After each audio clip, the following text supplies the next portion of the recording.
Okay, we're recording. Let's get this train wreck out of the way. All right, What? long awaited. What an intro. Oh, let's get this out of the way. Well, first off, we gotta get out the way because this is really big. Season 2. I am so sorry to tell you guys this, but season 2 of The Acolyte has been canceled. My Oh heart no, what a bleeds. travesty. It's been canceled. I don't know how it could have been canceled. I mean, maybe. I mean, it's not like season 1 was a train wreck all across the board.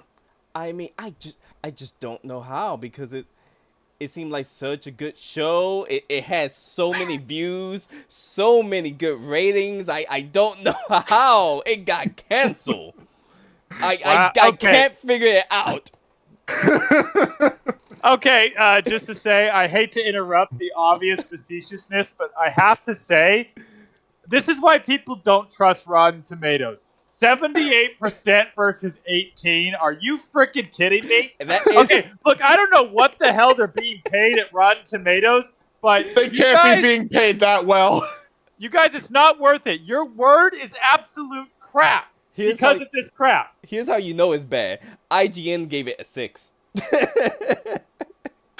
Oh, wow. They give everything like an 8 or a 9, so they gave it a 6. Yeah. How bad was it? I fear we're gonna find out. So that's gonna be an interesting thing to realize. And look, I don't want the fans of the Acolyte think I'm just beating them up. I don't like to, kick someone while they're down. I do. I don't just kick people while they're down. I curve stomp on them when they're down, and then I do a pose on their grave.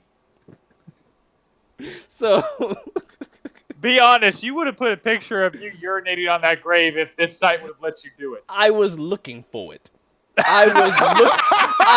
Archimage, you don't know how many memes and pictures I was looking for of this that I could do.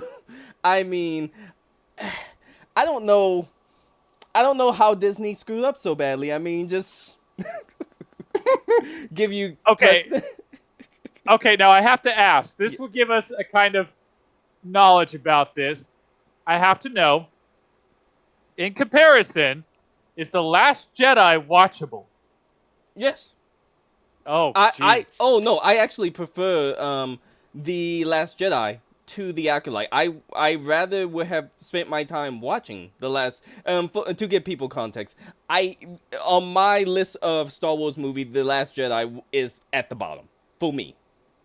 For me personally, I hated The Last Jedi, and I can at least acknowledge why people would find it enjoyable. I can acknowledge what people would find enjoyable about The Last Jedi. For me, I did not like it because of a bunch of things. But I can acknowledge what people would find entertainment. I can acknowledge while I hated the Holdo maneuver because I think it breaks the canon, I can acknowledge it looked visually spectacular on screen. I went to theaters to watch it. It looked amazing seeing it. I can acknowledge it did have some good points. Anytime Mark Hamill was on screen as Luke, that was killer. That just always did a good job. I thought Kylo... Yeah, because it was Mark Hamill. Yeah. I thought Kylo...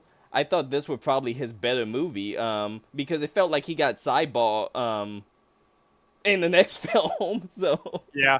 I'm not going to lie, though. I'm sorry. I know I bring this up every time, but the wide angle of him without his shirt on still creeps me out. Like, it's just... if you ever watch the movie, look at it. Like, his torso is too big for his head. It's very bizarre. Like, he's so disproportioned. I don't know, like, if they used a weird wide angle or something, but he looks like he was a silly putty Stretch Armstrong that was stretched out wide. It's very bizarre, and it creeps me out.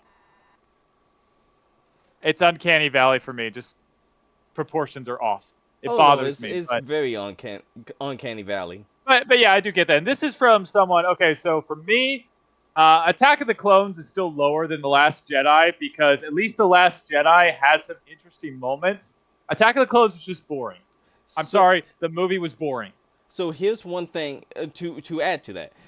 I know that one of the things people found boring about Attack of the Clone was too much politics, right? Uh, was that? Wait, I thought that was Phantom Menace. Was it No, it Phantom was not. Menace? That was not Phantom Menace. I know it wasn't. No. Phantom. No, I thought Was that. Phantom Menace the politic one? Nope. No, you've got no right. Phantom Menace. Sorry, I'm getting a Simpsons parody confused. Um, Okay. yeah, my bad. No, so yeah, no, it was way too much politics in Attack of the Clones. And honestly, when you think about it, not a lot happens until the very end with the battle. And even then, it's you don't see much of the battle when you think about it. So with this one, it needed the politics to give context. And because it did not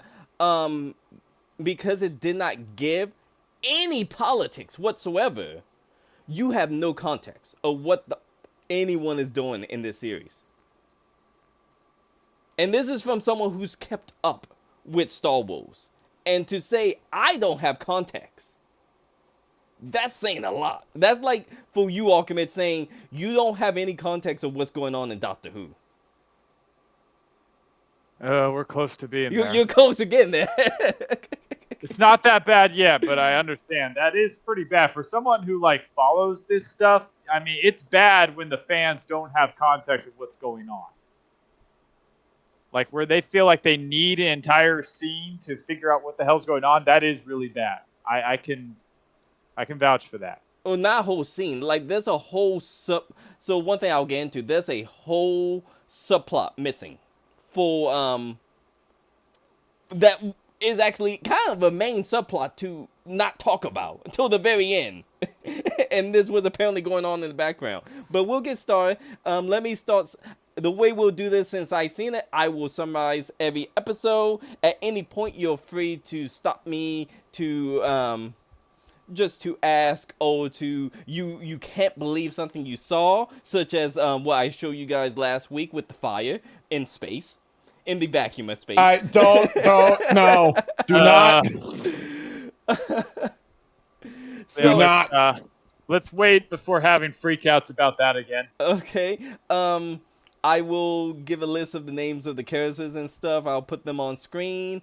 One thing I did, if I was to ask you, what do you think the Acolyte would be about? Just what do you think an Acolyte is?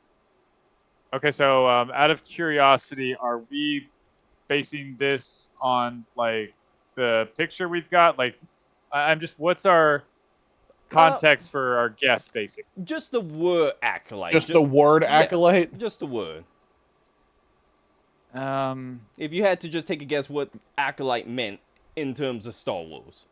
well, okay, so for me, as far as I know, an acolyte is supposed to be a representative of a religious service or belief or, like, procession. So almost a church member. So when I hear the acolyte in terms of Star Wars, I would think of somebody who's more of a beginner clergy member of the Jedi. So maybe, like, early part more of the religious aspect of the Jedi versus, just killing people with a lightsaber. You're close. Just switch Jedi with someone. The only What? one of the people who use lightsabers of the Right. Jedi. The Sith? Yeah. The Sith has disciples? Don't they have that whole law of two that kind of forces them to kill each other? No, kind of. So, I put that on screen. So basically, this is taken from Wikipedia, but basically, the Acolyte in Star Wars have always been a dark side apprentice. That was the terminology for a dark side. So Darth Maul was an Acolyte. He was technically an apprentice, so I guess you could say no. Darth Maul was an apprentice. Savage, sorry, I put on screen just so I wouldn't forget. Asajj Ventress and Savage Opress from the Clone Wars. Those are acolytes. They were acolyte because they was trained by a Sith, but they wasn't a Sith Lord or a Sith apprentice. They was a Sith assassin essentially. The reason I said Maul is at one point Maul in the, I think, Legends, you could almost call him an acolyte because he was more of an assassin than he was a apprentice. But then we start arguing the nitty gritty. But the end all game, as both Legends or canon, is Acolyte is a Sith, is a dark side force wielder. or a dark side apprentice. Okay. So that's always been the case. So when this series first came out, when this series was first announced, many people, when they heard Acolyte, they instantly were like, we finally get a series talking about a dark side force wielder. That's understandable. And we was so a lot of people had high expectation that if you call a series the Acolyte, which in Star Wars mean a dark side apprentice, who do you think would be the main character of that whole series? Who do you think the whole story would be told from? Who point of view do you think the story would come from? I'd assume the Dark Apprentice. Yeah, we don't Would get hope so. jack from their side of view until like halfway through the series. Of course. So wait. Okay, wait. I'm already breaking Okay, you wait, guys. wait. Okay, so wait. Okay. A little leeway. Technically, it is called the Acolyte. So, are they making up for it by focusing on the, I guess, light side apprentice, the Jedi apprentice? Or am I giving them way too much credit? I guess that's one thing you could say. They are making up for it because they do focus on the light side apprentice. And I guess it is her opening. So I feel like the light side apprentice get most of the attention, and you'll see towards the ending it's clear what they were going for. I just think they fail horribly, and there's one big reason why. But with that being said, I will throw in, as always, it's a Star Wars. Sorry, I can't animate the opening sprawl, but this was the opening sprawl that popped up when you first started watching The Acolyte. 100 years before the rise of the Empire is a time of peace. The Jedi Order and the Galactic Republic have prospered for centuries without war, but in the dark corners of the galaxy, a powerful few learn to use the Force in secret. Okay. Not the mean, greatest opening scroll, No. but not the greatest, but okay. Maybe a little bit tantalizing, like, they leading into something, it's hopefully. um I'm it's not guessing the not. best. It's not the best. So, let me throw up those names real fast because we're gonna have a lot of names here. A lot of names that I forgot at this point. I had to dear. remind Oh, myself. wow. That bad. Okay. So Uh, you Okay. are so okay, just to be clear, you are a Star Wars fan and you are forgetting the names of the characters who you just watched this series of. Yeah. Okay. Okay, I wanted to be clear on that. Again, this is for me as a Doctor Who fan, this is like me forgetting the name of Ruby Road from the new Doctor Who series. I didn't even particularly like the new series, but I still remember her damn name. Although she was the only one who was actually trying, so maybe that's not saying much. So with episode 1, oh, forgive me, and I missed the last 2 lines. I didn't realize I missed the last 2 lines of the scroll, which was one of them is a lone assassin risks discovery to seek revenge. Sorry, that was the last line I forgot. It was cut off to the next page of my notes. Oh no, because that line meant so much. It meant so much. So the first episode opened up with May, since we have twins, sees the evil one on the right. Okay. So May is she goes out to a unknown planet to kill Master Trinity, aka Master Endara. She's played by the actor Trinity from Matrix. The fight scene, I would argue, is one of the best fight scenes in this series, which isn't saying a lot because I would say this fight scene and the last fight scenes are the only two that I found very enjoyable, or at least more enjoyable than most.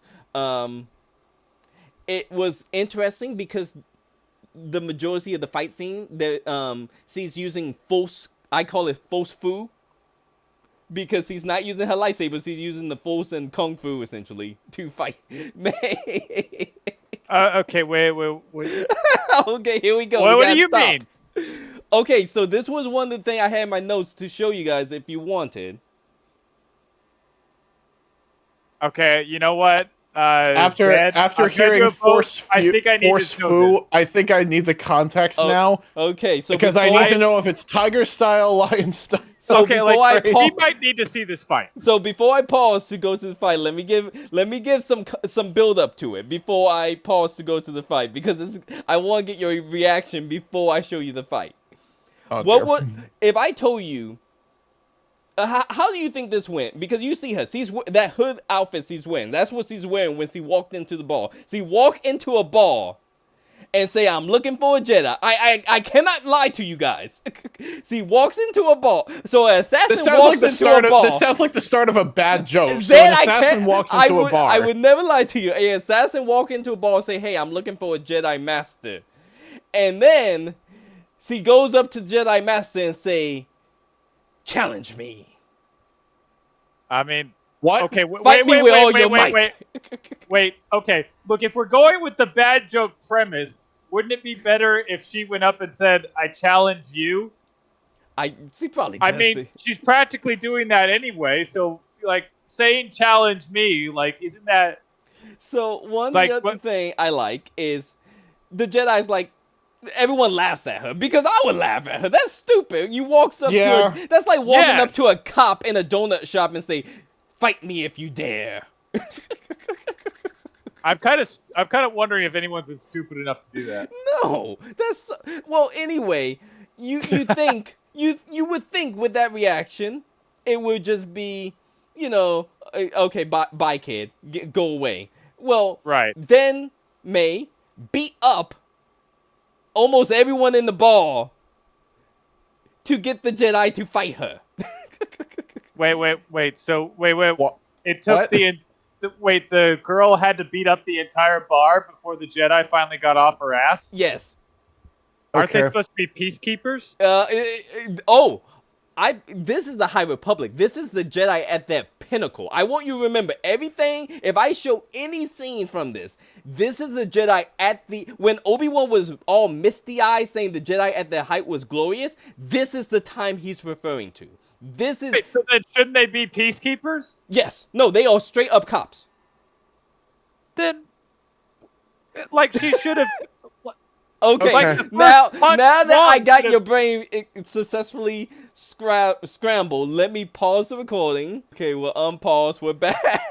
What? Don't get me was wrong. that? The choreography looked good, but there was no hint of realism in almost any No, of the I mean, fights. it was a very nice choreography, but it was like watching a dance. You knew it wasn't real. Yeah, This was- you could like, it tell. didn't I no could way tell look what was like a coming real next fight. for several of the And moves. I think maybe that's the only reason I like that fight scene in the last one is because it's a choreographed dance. And I'm like, well, at least with Oh, this, God. they're not missing their cues.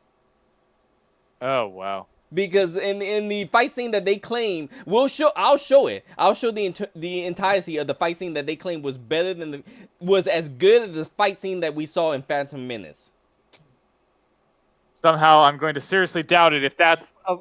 Okay, so I don't even know where to begin with that. First of all, yeah, you're right. Trinity Jedi, which I'm sure she has a name, but I'm just calling her Trinity Jedi. She waits until like half the bar is beat up before finally moving her damn ass. And she gets up very slowly and probably walked over very slowly as well. Like, she literally took her time until she could grab, she could have forced her, like, knocked her head into something, move something to hit her in Pull the the head. Obi-Wan and just straight up cut off her right hand. Yeah, exactly. Like, there are lots of, like, if this is the Jedi height, they should have no problem dismembering people. I mean, Obi-Wan, let's face it. If there's any time I want to see some Jedi police brutality, it's during the High Republic when they're at their height and the Republic can't say shit to them. Damn right. I want to see some Jedi taking out the equivalent of a lightsaber nightstick and beating a bunch of people down. That's horrible, but I want to see that. Let's at least see some force things where she throws her up against the wall and just holds her there. Something. Like, this is you said this is a Jedi Master? Yes. How And- low were the standards back then? And this wasn't just like recent. I think she's been a Jedi Master for for at least I think at least 16 years. She's been a Jedi Let me guess. Master. let me guess. She was just 1 day away from retirement, right? Possibly.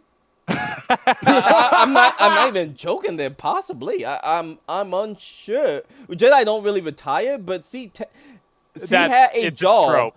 basically on a planet where she was just basically being, from what I gather, she was just being the peacekeeper there. So I think that's as close as you could get back then as a Jedi retiring. It's just either working in the Jedi temple all day or working on a planet that is supposed to be relatively peaceful, keeping the peace.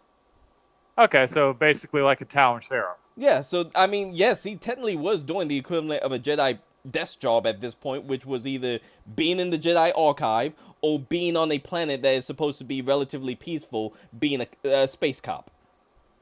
Well, there you go. So Oh, I guess that didn't work out well. no, it did not. So let's see. The scene we were just about to turn to, that was going to be Osha, the good sister, waking up thinking all of that was just a dream. Sees the Jedi shows up to her ship. We have that horrible scene with the fire that we will not speak of any further than that. Yeah, Sees, let's not Yes, go into please the don't. physics. I'll Please just don't. give them. I will. I'll just give context. OSHA is working for COPSEC. This is a corporate section of space, basically in the Republic. Just I think outside, right at the edge of Republic space, is a section called corporate section, which basically is a portion of space owned by corporation. So imagine if Walmart and Disney own a piece of space, that would basically be COPSEC. Everybody on those planets basically, their whole purpose on those planets is to work and to do the job. They live on that planet, but they're basically, it's like you wake up, you go to Walmart, you do your job at Walmart, you go back. And Okay, so it's Disneyland. It's just in space. Exactly, precisely. Got it. Okay. And that's basically what OSHA is doing. She's working a kind of she would be the equivalent of a part-time worker at Disneyland. She's working on the outside of ship, doing what astromechs should do. You know how R2-D2 was repairing ships outside the that's what that's a human version of R2-D2. I'm not joking, that's literally how they describe it in the show. Okay, I could believe that. Hey, listen, let's be honest. If Disney could figure out how to replace all of its employees with actual trained monkeys, they would. So yeah, and then you get the Jedi show up, namely Yod Fandor, the Jedi with dreadlocks down there. He shows up. Apparently, not May.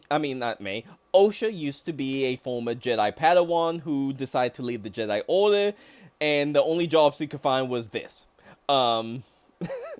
Okay, so to be clear, this is a former Jedi Padawan, and the best she could come up with was being a discount R2-D2? Now, to be fair, Ahsoka, when she left the Jedi Order, also became a mechanic. Yeah, fair enough. So, I don't know how, I guess, as a Jedi, you technically don't have a GED, so you can't get a regular job. So despite the fact you are trained to go on diplomat missions.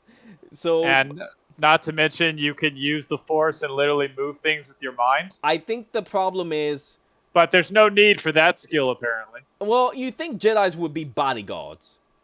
Because they have to give up their lightsaber, I believe, when they leave the Jedi Order. But yeah, I get that. They can still use the Force. Yeah, exactly. So it's not like they have to have a special medallion that allows them to use the Force or something. Not yet. Oh God, I wonder if that would have been season 2. Like all Jedi were secretly swallowing some kind of gemstone or something. Oh jeez, let's not. Anyway, okay, so this may also break you guys a little bit. So, oh no, the guy we saw at the end, the bartender, he identified Osha as being May because they look the same, twins and all. And he said, yeah, that's the person who killed the Jedi. Yod arrest her. They put her on a prisoner ship. En route to Coruscant to go stand before the Jedi Council. And on this prison ship, it's completely automated. There's not a human person on it or alien outside the prisoners. And tell me if you see a problem here. You're going to put someone who apparently killed a Jedi Master who has an force unmanned ability on an unmanned automated ship with other prisoners. And here's the best part: one of the prisoners is a cyborg. So, why didn't they just give her a key to her cell? Exactly.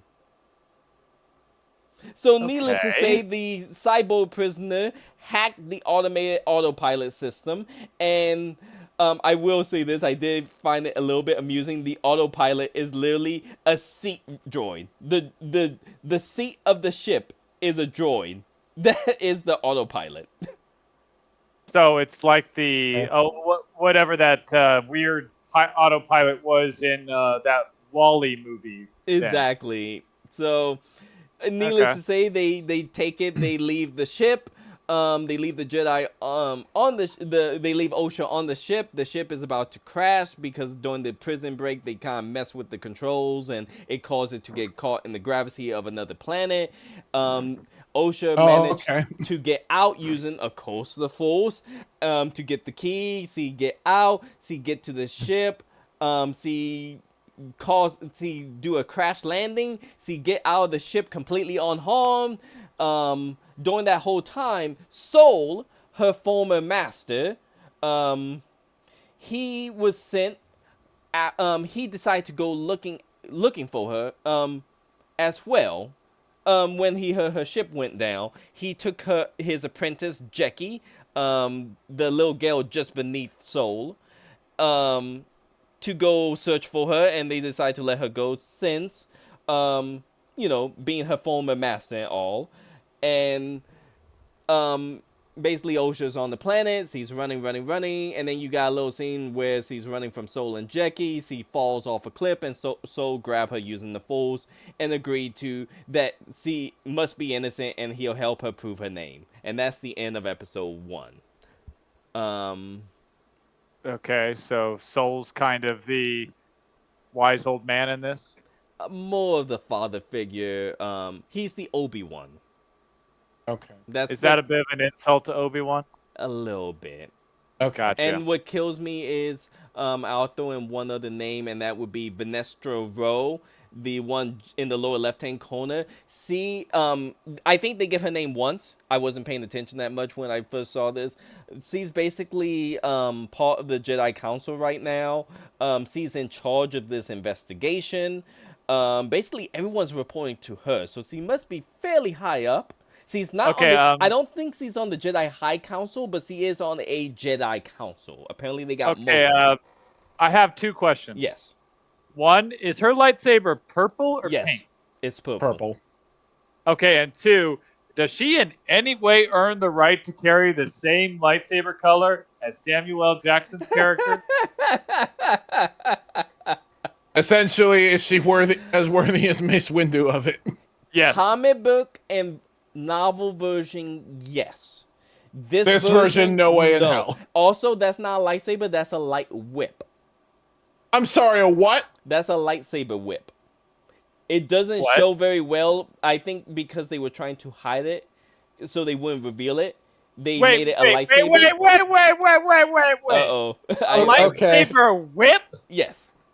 No. A lightsaber whip. Yes. Is there a reason her outfit isn't black leather? Okay, wait a minute. Wait, how does that... Because that's the only way to justify the whip. Okay, so wait, this could be justified. Look, is the whip kind of... All right, so look, is the whip like who's the bad guy with the whips in Iron Man? Oh, Whiplash. Yeah, where it's the whip is metal and then the whip has the electric beams on the outside. Is it something like that, or No, that is a full lightsaber that acts as a whip. I guarantee you. Is it only the lightsaber is somehow a whip? Only the lightsaber is a whip. Okay, now wait a goddamn minute here. Uh-oh. Now wait, listen here. Okay, look, lightsabers are fairly ridiculous when you think about them, because a laser doesn't do that. A laser just travels on forever. And you can make the assumption that technically you could do plasma, which, I know Hacksmith did this whole thing about inventing the first lightsaber. I'm sorry, it's a torch. it's a butane torch. It's a cool steampunk butane torch, So, but it's still a bloody torch. Archimage, But I will no, give you no, this. a freaking plasma does not bend like a whip. So I'll give you this. This was from Legends. You can see an actual wire, which, makes most sense. This is what you were implying, essentially. Yes. And that was Does her from have that was that? from Legends. That was from Legends. That was a Sith assassin that Luke fought in Legends. Damn, Luke really had some. Why didn't they use Luke's stories? His And Luke stories this seem was awesome. actually immediately after he after Darth Vader and Palpatine died. Nice. So and that's how a lot of people thought the whip was gonna work. Hers do not work that way. Hers, let me. Well, you know what? We'll show the part in the actual. We'll Is it show gonna the piss part. me off as much as it did just now? Maybe. Yes. Oh, boy. Very much so. I will. You know what? I'll just give you this because I'll say this. Her character was originally made for comic book and novels, and since her comic books was kid oriented. That's her younger. That's Venetra Rowe as a 16-year-old Jedi Knight. So essentially, Venetra Rowe, she was a child prodigy. She was one of the youngest Jedi's one of the youngest Padawans to become a Jedi Knight at the age of 16, I believe. She made a lightsaber whip for herself. She has the ability to whenever she goes into hyperspace, she sometimes have visions of Force visions, similar to the Force vision Anakin had of his Padme and his mom dying. She has that going on for her sometime. So she doesn't like to travel in space. But I never read too many of her comic books or novels. I just, to get prepared, I basically, just looked up her character to see who she was and why she was significant. From what people have told me, she's not the same in terms of personality. I'm not questioning her personality. I'm not questioning her character. You're My mad with the problem lightsaber whip. is the lightsaber is in that picture. It looked like the lightsaber was about to lasso a cow in the rodeo. We'll get to that. Oh, we'll get to that. I hate to make you mad, Archimage, but lightsaber whips have been a thing in Legend. They've always done this. Well, it's some bullshit. You actually saw it in the Clone Wars as well. We saw a similar lightsaber, not a lightsaber whip, but very close to it with a plasma whip. When did we have a plasma whip?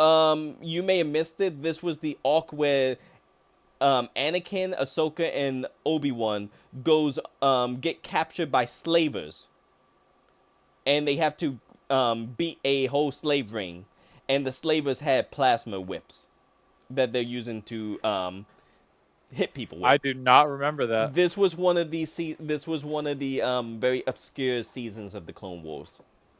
Okay, yeah, I do not remember that. Okay, then. Yeah, no, still a little ticked off. I mean, this was literally a joke they did in College Humor with the Darth Vader knockoff. That they may have been referencing that character I just showed previously that Luke fought. It's still dumb. I don't care if she was a comic character. It's dumb. Well, again, to be fair, the one I showed originally had there was metal strips to the lightsaber. The metal strip, and it would actually wrap around the lightsaber, and it made it very difficult to fight. And this is actually and I didn't expect this to break Archimage so much, but I will actually show one more thing of the light whip, because this was one thing I really did like about the light whip. So what I'm hearing is I just need to kind of forgive the plasma whip. That's gonna be the least of your concern. I'm getting. Oh, lovely. But this is the one from Luke. This was Luke facing her and beating her. Which actually, this also make me mad. Take note of how many lightsabers Luke have. Why does he have two? And why is one of them, Shorter. I'm assuming that's meant to be purple? I think it's I think it's purple or red. It's also shorter. So one thing I like is Luke made up a new fighting style to fight the light whip. He realized that you could not take a light whip with a single lightsaber because it kept wrapping around and it would disarm you or just completely hit you. And he decided that using two, namely a shorter blade, to deflect while using the longer blade to attack. Archimage, you've done fencing and sword fighting, so you'll recognize using a shorter blade to deflect while using a longer blade to do the attack. Okay, so he adopted some of the German and musketeer outfits. Exactly. And that was very good. That was very clever. You know, that was something... Okay, yeah, no, that's pretty badass, because fighting with... Okay, so, as you guys know, I'm decent with double swords, and I've told you that, problem with fighting with double swords, while it's effective and scary, it's basically a glass cannon. You're attacking all the time. It's very hard to defend when you're wielding two swords. Believe it or not, with a dagger and a sword, the rules are slightly different. And it's actually a bit easier because of a smaller blade. So you can actually defend better with a smaller blade, but you have to make sure that one sword's light enough to be wielded one-handed. Like, that's the only drawback. But, yeah, no, my point is there's different rules for a smaller sword and a longer sword. So that's actually pretty clever. And are you saying we could have gotten that instead of this? Yes.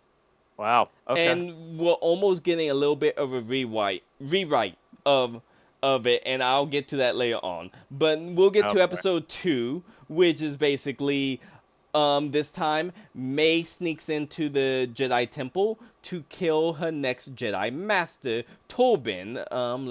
Wait. Yes. These are Jedi at the height of their power. Yes. Able to sense things, to sense darkness in the Force, to see things coming in that might hurt them. Yes. And she snuck past them. Yes, through the skylight that they leave open. She snuck. Okay. Is this gonna be another scene I have to show? Yes, we need to see this. Through the skylight they leave open? They have a skylight? Okay, let me just pause the recording. And okay, so we're back on with the fearless first assassination attempt on Tobin. Okay, so a few things. Okay. First of all, I'm stating this. So we saw that she used a kid to trick the droid to come out, and then she threw a device on its head that opened the gate, right? Yes. Why did she need the kid? She could have literally had the droid pop out, throw the device on its head, and get rid of it. I guess it only She works did no if need the droid for the pop kid. out first. I guess it will only work if the droid pop its head out first. Maybe. Well, But it has to pop out to get a look The kid at threw it. a rock at it. She couldn't throw a rock from around the corner? I mean, I don't have. I've tried to think of excuses for this show, and There is no excuse. She deactivated a not droid, and need a instead of kid. going into lockdown, it opened the door. Let's not forget. I did not even realize there was a whole scene where she walks past the Jedi, and the Jedi didn't. In the middle of the Doesn't Jedi. even notice. I never even saw that the first time I watched this show. She is wearing a mask. She is wearing a hood in the Jedi Temple, which is not supposed to be over hours. A Jedi walks by, and the Jedi doesn't notice. I mean... Oh, and another thing that actually has bothered me, why is she wearing a mask? Yeah, that's like, a she good clearly point. wants them to know who she is. Why is she wearing a mask? Another good point. I wish I could come up with excuses, but remember, I saw all of this, and I'm like, I don't know where to go with this. Like, what is the point of her wearing a mask? Like, she says we have unfinished business, so she wants them to know who she is. Why is she wearing a mask? And most of all, it's been 16 years. They don't know she's alive. They clearly don't really recognize her. Why is she wearing a mask? Also, I need to double check something. You said that everything prior kicked off when they were 8, right? Yes. Okay, so yeah, they're 24. Yes, they're 24. I actually did look up some of their ages. So, Okay, for just say example, she looks like Jackie is 18. I thought she was 16. I thought she was 16. Okay. But I looked it up.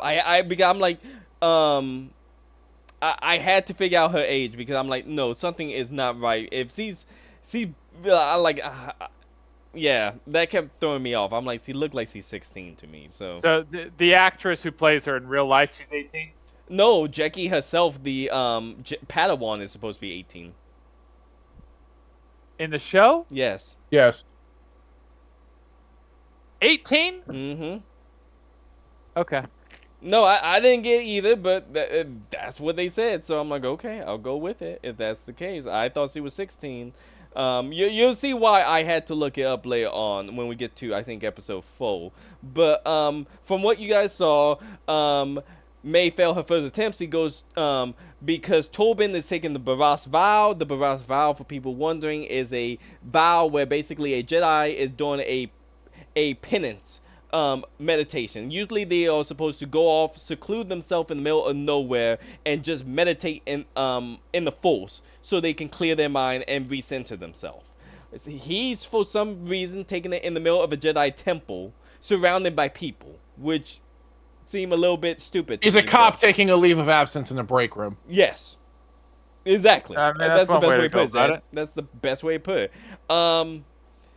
Let's see. When May fails, he goes to Khmer to get assistant. I think you guys was watching that, so you probably got up. Yeah, we watched him wake up after drinking all the booze in the shop. So Khmer will give her some poison that he says will kill the Jedi, but ultimately the Master want May to kill the Jedi, to be able to kill Jedi without using a weapon. And he make a big deal about wait. that. Yes. Without using a weapon? Then Yes. why is she consistently throwing knives at them? He says, my understanding, Zed, is he's letting her go about getting her revenge, but ultimately, the only way she pass his test and truly become his apprentice is to successfully kill a Jedi without using a weapon. Okay, so first of all, I didn't know May had a master. Yes. Do they want her to force choke them or snap their neck? You see the guy with the smiling mask right next to her in the background picture. Yeah. Let me actually. Sorry, I forgot to throw up his name. Let me throw it up now. So basically, you see him at the very ending of the first episode. I wasn't paying attention the first time I saw it. He pops up with his red lightsaber. He's just known as the Stranger in the credits. I'm sorry? Yes, that's all they call him. He has a red lightsaber. Like when May first get back after killing Indara, you see the Stranger saying, you did well, but remember, the Jedi will, not be so easy to defeat, and, you must learn how to kill a Jedi without a weapon.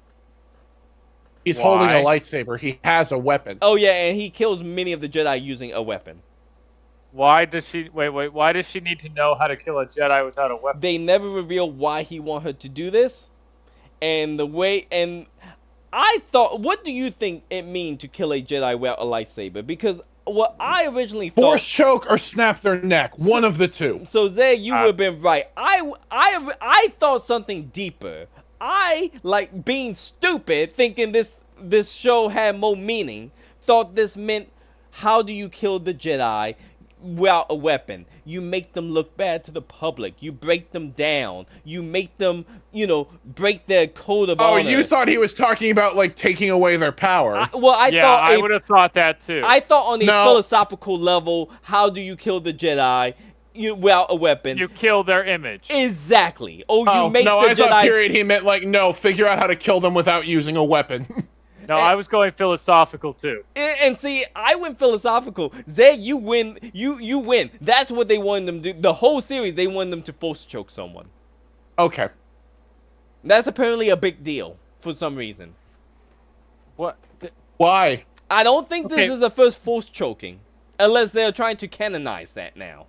Okay, so wait a minute. She's supposed to be Sith, right? No. May's not. Wait, what? So, she is an Acolyte, but she's not a Sith. What? Wait, is the Stranger a Sith? Technically, maybe not so much. What? Well, wait a minute. Then Okay. why- Well, well, wait. Then why does she need to know how to kill? Why does she need to kill the Jedi? so we have now Why? introduced a third faction. So now We have Jedi, we have Sith, and we have what the fuck? okay. So we'll get to I'm that in confused. episode 4 when he's talking about when the stranger reveals himself.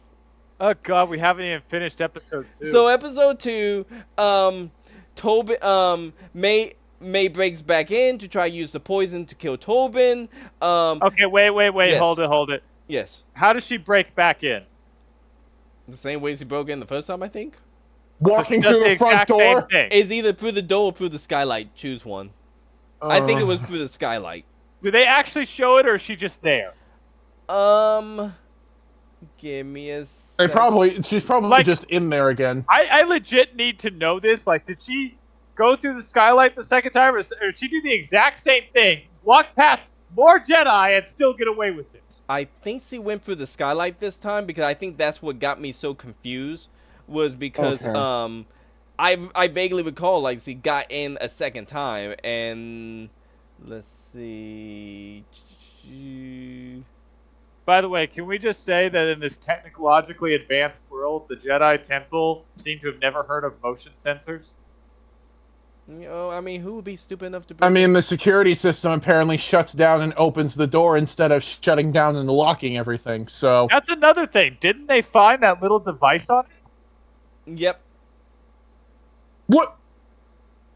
So, after they find they go back to try to stop her from killing, Tobin, and sorry, I was just also trying to find how she break back in. Does she literally come in for the skylight? Yes, it looked like she come back in for the skylight. Okay.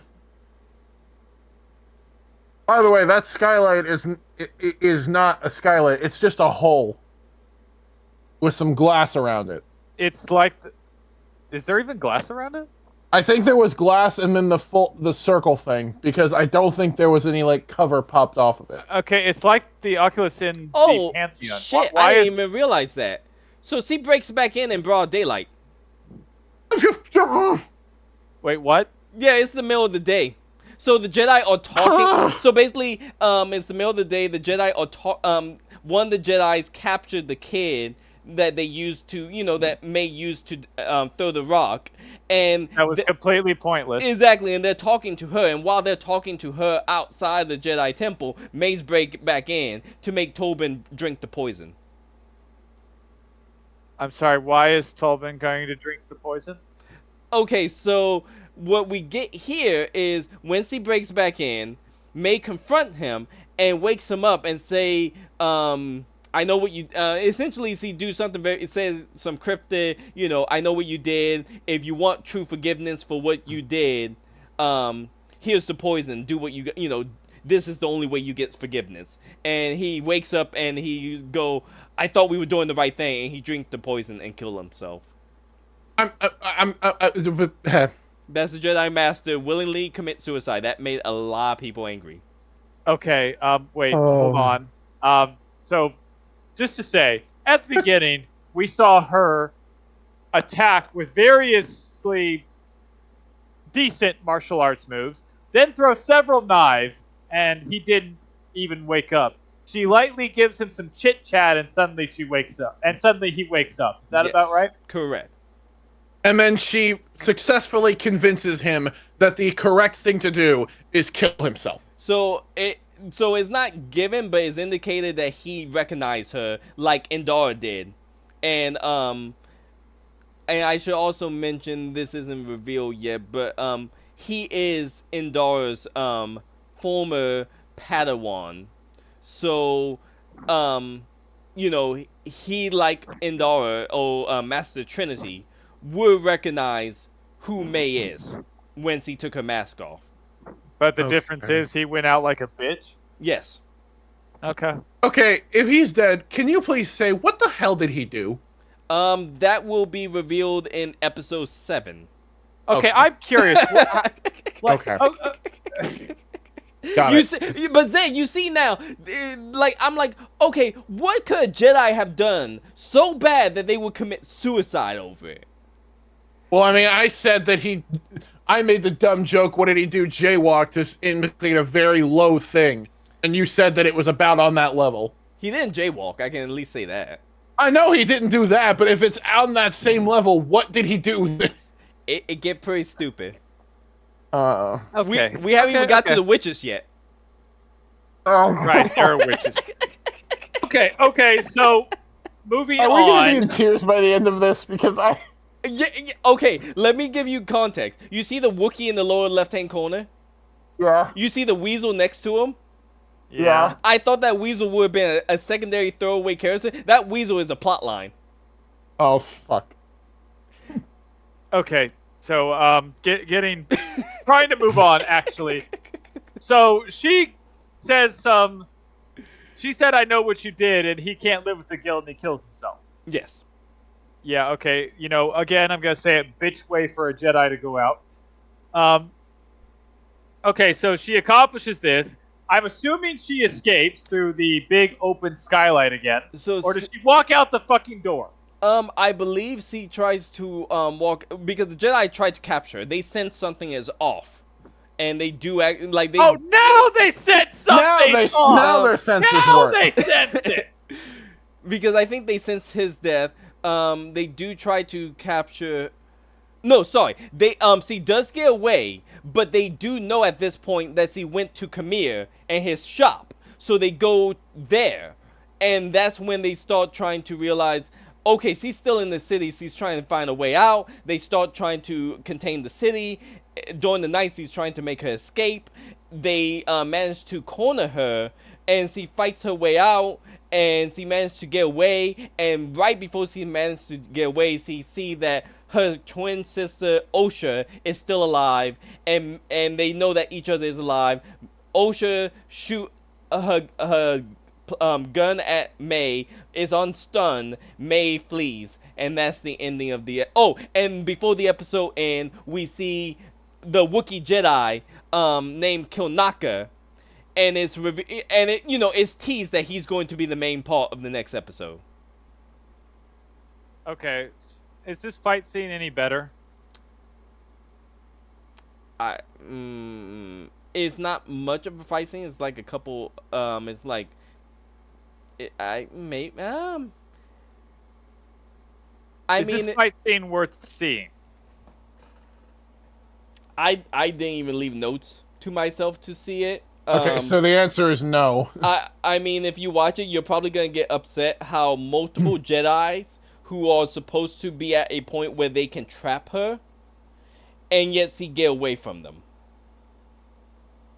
So it made the Jedi look really incompetent because you got Yod, you got Jeki, you got Sol. So Yod is a Jedi Knight, Jeki is a Padawan, Sol is a Jedi Knight, and they also technically have the Jedi at the temple at their disposal as well. And they have a ship because Jeki is flying the ship, and somehow she get away from all of them. Okay, so just say, because I've heard a bit about the fight scenes of Acolyte, and because it doesn't involve dialogue, hopefully, I do want to pose that we do see all the fight scenes. I am told there's not that many. Okay, yeah, no. Yeah, that works. Okay, so we're back. Okay. All right, first of all, glad we watched the fight scene. Because, I mean, the fight scene was better. Again, Soul can fight. Soul was, again, the actor Soul played in apparently the part that gave him a lot of fame. He was in Squid Game. I never saw Squid Game. I heard good things about it. Yeah, he apparently learned English for this part.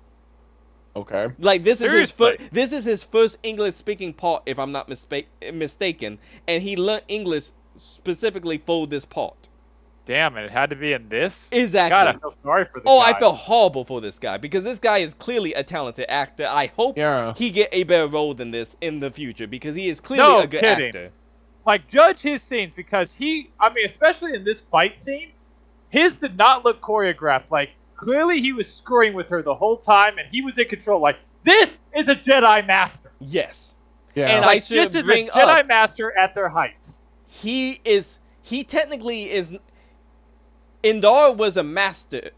I think Indar reached master before he did, because Indar had a Padawan of Tobin long before he got a Padawan of Osha. Osha was his first Padawan. Okay, so I'm going to say something which ShadowRFox, I think you can agree with me on this. Sometimes, as two idiots who went to college, sometimes there were people who graduated with masters and graduated with a degree before us, and they were completely useless in the real world. Yes, and That's all I'll say. So to move on to, so again, Osha is May get away. Osha and May know each other is alive, and the next episode teased that Konaka was going to be the next Jedi to get killed. And you know what time it is for? Flashback! Let's go back 16 years in the past when they're 8 years old, and forget about that Wookiee Jedi. Oh, bloody hell. Okay. By the way, I want to say on a side note, the actress who plays Osha and May, no, her acting skills are not very good. I'm sorry, there was no reaction whatsoever. It's like, oh, my twin sister I thought was Devs Live? Huh, neat. It's like, honey, emote, move your face! Do you see the music videos that she released? What? I've heard about them. I didn't want to watch them. Okay, good. Okay, cringy good. as hell. Okay, good. I'll just leave that out there. That ZC, the actress for Osha and May, released a music video dissing all the fans who was saying that her acting was bad. I heard about that. Okay, Yeah. so I will just throw that out there. I've heard about it. I didn't watch it. I heard it's cringy as hell. And It's very the most cringy. comment was, yeah, that's smart. Instead of, trying to become a better actor, blame everybody else. That's, Not attacking your fan base, but what do I know? uh, So episode 3, I left a quote, and apparently I told myself to open up with this quote. So let me first reveal some already names. worried. Let me get these names in here. These will be some of the final names on this list. Well, one of the final names on this list, and that will be the name of the two witches you see on the cover. Mother Anastasia, who is the leader of the witch coven, and sorry, I didn't put, let me find the picture of the other mother. Did I have a picture of her? I hope I had. Oh yes, I did. Here we go. Picture of the other witch. There we go. Sorry about that. I put her name, Mother Kirill. Those are very important names. There will be a pop I'm quiz. sure they will be. There we go. The two witches.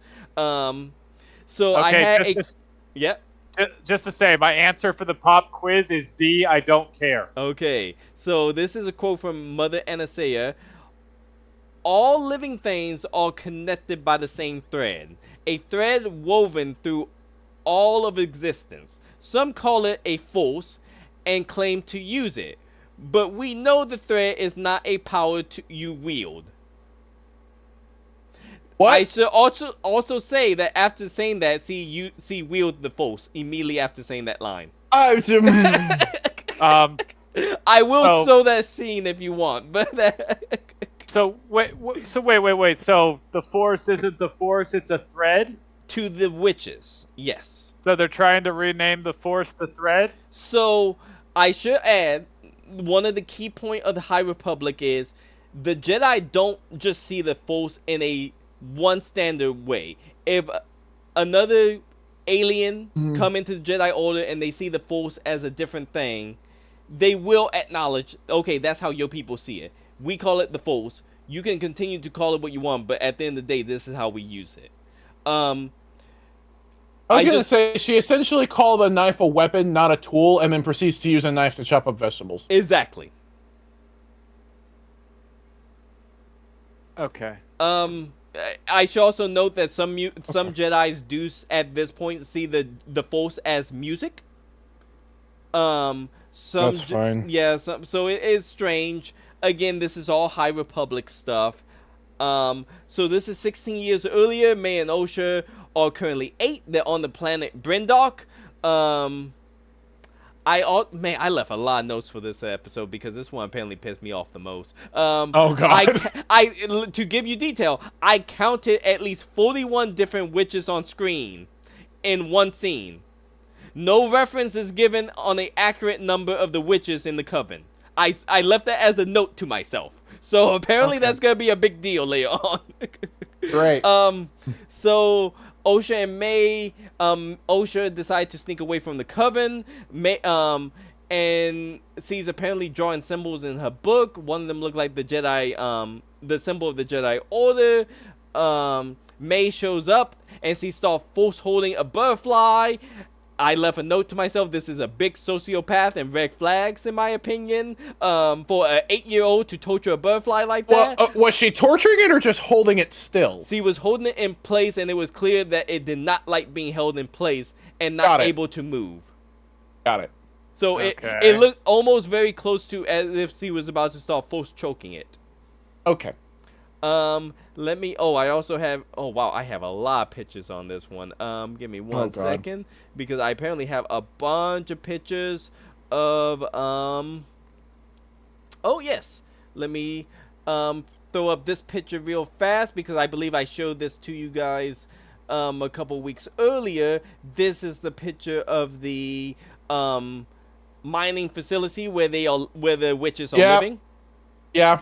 The flammable mine. That. The flammable rocks, yes. You guys remember that? Yes, I remember the rocks catching fire as if they weren't made out of, dried grass.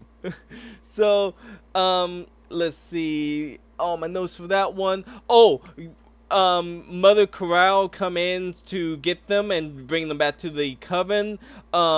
We also get a very creepy picture of Soul spying on them like a pedo. Yeah, they make Soul look very creepy in this. Okay. I mean, I cannot make this up. He's literally wearing his Jedi hood, and he's hiding behind a tree, peeking out from behind the tree, watching 2 8-year-olds. I mean, that literally sounds like someone. Wait, Soul was doing that? Yes. Seriously, they're trying to ruin the best character? Yes, and they do this. Oh, God. If you give me a half a second, let's see if I get that picture up here. Let me see if I can find that creeping picture.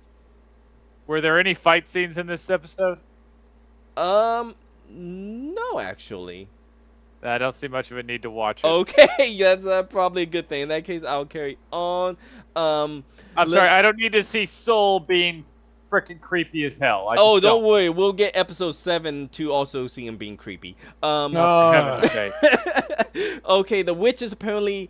Okay, the witches apparently made these 2 girls using the Force. Mother Anastasia created the children, and Mother Corel carried them. So what?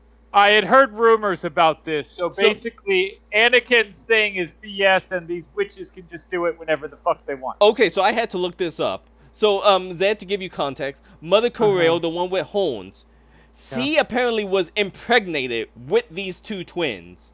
Mother Anastasia somehow used Force and the magic to make the twins and impregnate her with them. So the twins look like Mother Anastasia because they're both black, but they were born from Mother Corel. And, I understood that part. I'm just trying to figure out how in the hell you can essentially use the Force to replace sperm. Well, and magic. They all witches. I don't give a fuck what they call it. They're just using the Force. There's no fucking magic. So, okay, Zed, I'm glad you bring that up. So the whole time I'm watching this, I've seen witches in Star Wars. There is a clear divide in Star Wars between the Force and magic. There's, like, you can see someone using magic and go, that's magic. And you can see someone using the Force and go, that's the Force. The whole time watching this, I never saw them use magic till almost the very end. It wasn't until, like, almost exactly, because they're halfway using through. the Force and calling it magic. No, they're calling the Force the thread. What?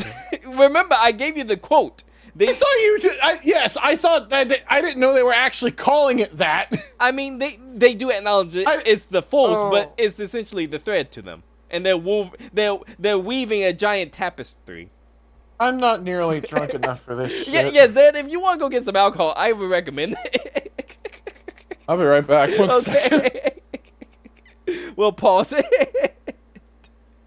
Okay, They I'm are unpausing. checking that they are not doing anything wrong with children. So to give context to everyone coming back, we just watched the scene with the ritual and a little bit of the training of the twins, and we just saw the Jedi interaction with the witches, and that's what we're referring to now, because I was explaining to them that the whole point is they tell it from episode 3, they tell it from the point of the view of the witches to make you feel like the witches are the good, because they claim the witches were exiled, they were chased out of the Republic.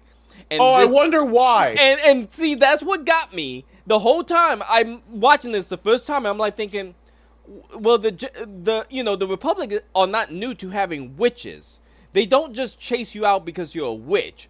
You have to do something bad for the Republic to chase you out and exile you. And based on their actions so far, I think they probably did plenty bad. And see, that's what got me this whole time. I felt like I was the outsider, because I'm like, no, these witches feel like a evil coat. Even worse than what they're trying to make the Jedi out to be, because let me see what they've done so far. They claim they've been exiled or chased out by the Republic, the law of the Star Wars as I know it. They claim that they made a unnatural birth using the Force to make a set of twins, which is a huge taboo. You're not supposed to use the Force to make life. That was why Anakin was so special. Yeah, pretty much. And then the third thing was, I watched them push around some kids, teaching them the Force. I watched them indoctrinate one kid into being a witch. And then I watched them possess a Padawan. For basically asking, do you want to take a test to become a Jedi? Exactly. Yeah. Like, they made it very clear they were there peacefully. Now, I will say, Soul giving a little kid a lightsaber. Okay, that was stupid. that was a bit of a questionable decision, but still. Okay, that was a questionable decision. I admit that. I'm not going to try to The thing is, I can defend even that slightly... one. Okay, quick question. Yes. Do they ever explain why the Jedi were on the planet in the first place, or is it just they were there? Yes, that's episode 7. Okay. Quick thing, and you can tell me if you can't or not. Okay. Did someone give them a tip about there being a cult with children involved? No, that was completely accident. Okay, so that was complete accident. They were there on a completely different mission, and it Okay. just happened to coincide with the witches. Okay. Now, you could make did the the argument mission that the witches is part of the factor that led them there, but they didn't know witches Okay. was on that No, planet. because I was gonna say, like, because if that's the case, Soul seeing them in the forest and being stealthy about it, that would just be part of investigating. Correct. Yeah, so that actually makes the watching 8-year-old kids less creepy. Yeah, that makes it you just less happen to be bad because it's investigating it. But you see now, I'm saying yes, this is now justified because I can tell. I'm just agreeing this is why the Jedis were here. But Yeah. just imagine that watching this for the first time. You just saw Soul being a badass in the previous episode, Right, and then you see this, suddenly yes, it's you completely see out him of acting like a context. pedo in this episode. You're like, what the hell is going on? Yes, it is completely out of context. Yes, but under the this was context done in of the their wrong investigating order. stuff, it makes sense. Yeah, this was done in the wrong order. This They was should have done in made the that clear complete from the- wrong order. And that was Which on means- purpose. Yeah, it means that the people who directed this didn't give a damn about making the Jedi look in any way good. They were going out of their way to make the Jedi look as bad as possible. Oh, you and have it no still idea. didn't. And it I still would didn't argue work. it didn't work well. You have no idea how far they went out of their way to make the Jedi look bad. Because so far, I'm still siding with the Jedi. You know what? Yeah. Like, And that's how I would be worried about these kids. So let me quickly surmise the ending of this. Afterward, the Osha and May are allowed to go to the Jedi's ship to do the training. They do the same thing they did with Anakin, where they hold up a little what you View might call screen? a view screen and have random images pop across, and the kids predict what's on the view screen. The kids all told by their mother to cheat and fail. Osha revealed that this was the case. During the time they do take their blood, I want to make a huge point. They take their blood sample so they can check their M count, midichlorian count. Yeah, Okay, I that's remember. fine. And this is standard procedure at this point. But Yeah. this is a huge plot point in episode 7. So remember, they take their blood work of both of them. That's a Okay. huge point. that Okay. will piss you guys off if it did anything to piss me off. Okay. Let's see. Anastasia tell Osha that she is allowed to leave. I left a note that Soul is weirdly obsessed with Osha. This would be explained in episode 7 a little bit. May confront Osha because he doesn't want her to leave for the Jedi Order. I believe I showed you guys this bit where this is where May locks her in the room and set the fire that burnt the stone structure of the mining facility. Yeah. Didn't you also show us the scene where Anastasia turns into like a large black cloud That's episode thing? 7. Was that 7? That's 7, I believe. Because all I remember is the flashback here, and that's it. I couldn't remember where it was. Yeah, so that was episode. So from episode 3, all we saw was the fire? The fire breaking out and Soul coming in to get Osha, and as Osha is running across the courtyard, see all of the dead witches. Okay. All the witches are just lying dead on the floor. And the last scene of them taking you could tell Tobin's been injured, but you have no idea how. And the last scene is you're watching Osha as they have her, on like a medical table, putting oxygen in her, taking her back to Jedi to the Jedi Temple. And that's the end of episode 3. Okay. So we don't learn a lot. No, we learned nothing.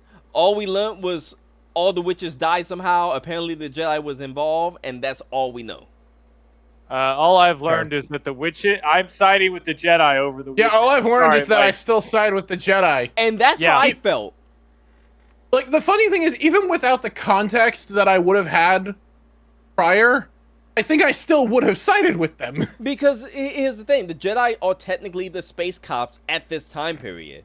They see people on a planet that is supposed to be uninhabited. They see children on a planet with a coven of witches using the Force who was not supposed to be on that planet. And they claim the children have no fathers. And they're just mysteriously there. They're indoctrinating them into some type of... into the coven. They was told to lie. And then... yeah, that's all sketchy. That's really, really sketchy for a Jedi to walk into. Yeah, no, I agree completely. I would be questioning things to no freaking end. People on X and online have been defending the witches up and down somehow. How? I don't know. What defense? I don't want to even look up their argument. What defense do they have? That they're women? It's like the Jedi had no right to come in their territory. Yes, they did. Yes, they're they space did. cops. They have absolute They're right like, to oh, come but this in. is outside of a public space. It's like, and they're not supposed to be on that planet either. The planet's uninhabited. If it's uninhabited, it doesn't matter if it's outside of it. Why is someone there? Oh, yeah, the argument I saw. But let's get back to the present day, which is episode 4. Oh, God. This is the episode that made We're not even halfway through. This is the episode that made everyone super, super angry. Because This is the one that made... Wait. Yeah, This it is took the this one that long. made people angry? well, they were coming off of the last episode, and many of them... It was episode 3 that caused... I believe it was right at episode 3 that this dropped off of the top 10 streaming shows. Okay. And I wonder why. We haven't gotten to the worst part yet. Well, here's what made a lot of the OG fans angry. Ki-Adi-Mundi is shown in this episode. Oh, yeah, the one who's not supposed to even be alive yet. So, let me give some context, and I'm going to get his picture up there soon enough, so that way we can have it, because there need to be context to this, because I'm so glad I grabbed this screenshot here. Because this perfectly goes over what made people angry at this. So you see Ki-Adi-Mundi, for people who don't know, Ki-Adi-Mundi was a Jedi High Councilman during the time of the Clone Wars. He famously said the line, "The Sith have been dead for 1,000 years." He was alive 100 years ago. In Legends, he was not alive during this time period. They recanonized it to make him living during this time period.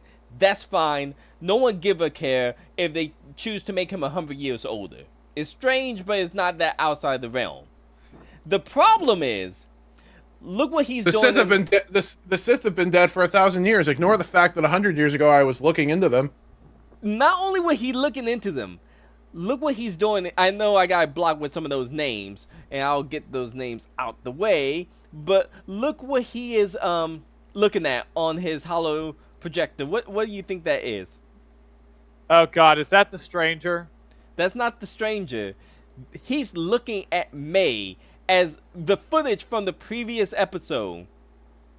He is watching a Sith, what we would call a Sith assassin, attack the Jedis. Okay. So it's not Yeah, even the a Sith matter. have been dead for 1,000 years. Yep. Mm-hmm. It's not even a matter of he heard this as secondhand rumors. He was in the room, part of the investigation, looking at her do Sith thing and trying to kill the Jedi. All right. They had There's the first sip of my rum. Not only that, this is video. This is hologram. This is in the Jedi Temple. They have recordings of it. This has been archived. And there's at least 5 other Jedis in that room who saw that. So, does his species have bad memory? If it does, this has been archived though. Even if it did, yeah, there's archives of it. I'm gonna have my drink right now too. This is what broke me. People say it doesn't matter. Yes, it does. When the guy, It's part of canon, and this is being introduced as part of canon. You now have conflicting evidence. Like, look, I get that when Keanu Mooney's saying that line, he was trying to dismiss that the Sith has been gone. That's fair. But what's not fair... But when you say exact numbers... At this point, this is 100 years sooner. He straight up, when trying to figure out who May was, he started throwing out thing. Could she be a dark side? Could she be a he specifically said, could she be a fallen could a fallen Jedi had trained her? Could she be part of a Force cult? Like, he's throwing out things that she could have been. So clearly there was a precedent of someone who was trained in the Force killing Jedi, and 100 years later, when another Jedi Master coming to you about the same situation of a random person coming along, killing people who are Jedi. No, that's impossible. And you say that can't happen when it just happened.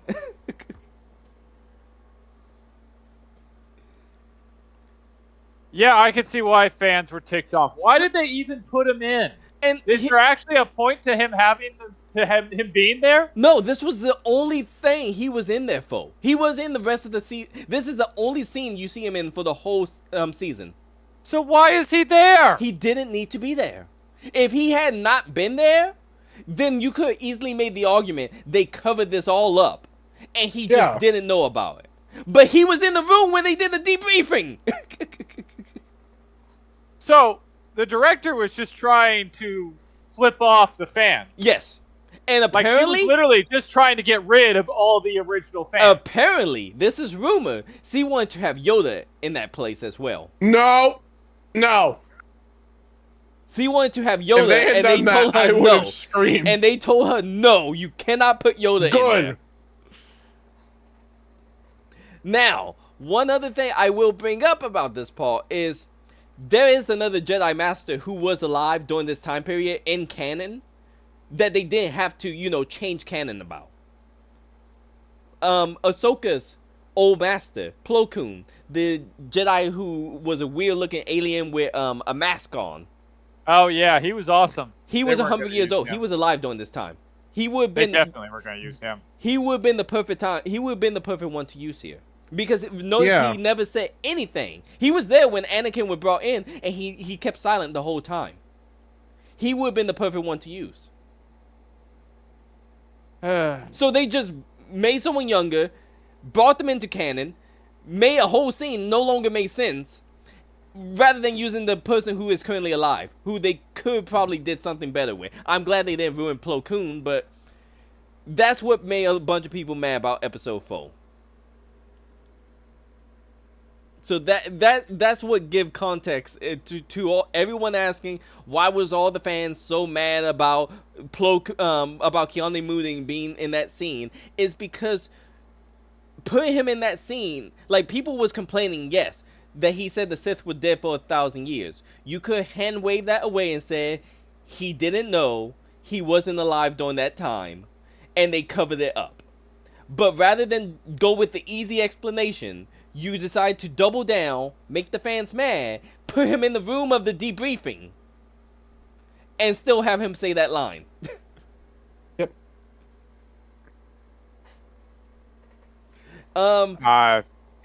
So what happened is they get 8 Jedis are sent to kill Naka to capture May. One is one's master, which is Soul, 6 Jedi Knight, including Yod, and 1 Padawan, Jeki. And they bring civilians along. Apparently, the Jedi use civilian. This is where we get the final character on the screen that we haven't revealed, who I would argue, major character, apparently. Oh my goodness, I did not expect the little Wonder Weasel to be a main character. His name is Basil. Okay. He's Basil. a freaking main character. Because he breaks the plot in multiple points. Oh, great. That's perfect. So, let's start off. I'm gonna move my glass closer to Oh, me. yeah, Zed, you better get the bottle and just leave the bottle next to the glass. Oh, no. this is gonna hurt you a little bit. So, Basil... Am I gonna have a liver after we're done? Possibly not. Neither am I. Okay. Okay, that's not fair. That's not fair. I can't drink. No, you will want to hit the nearest blunt object and just be ready to hit yourself to forget. Okay. Okay. So Basil is a tracker weasel. He can sniff and he can smell things like a bloodhound. So they give her May scent and they use him to find her on this jungle planet where Kanaka is.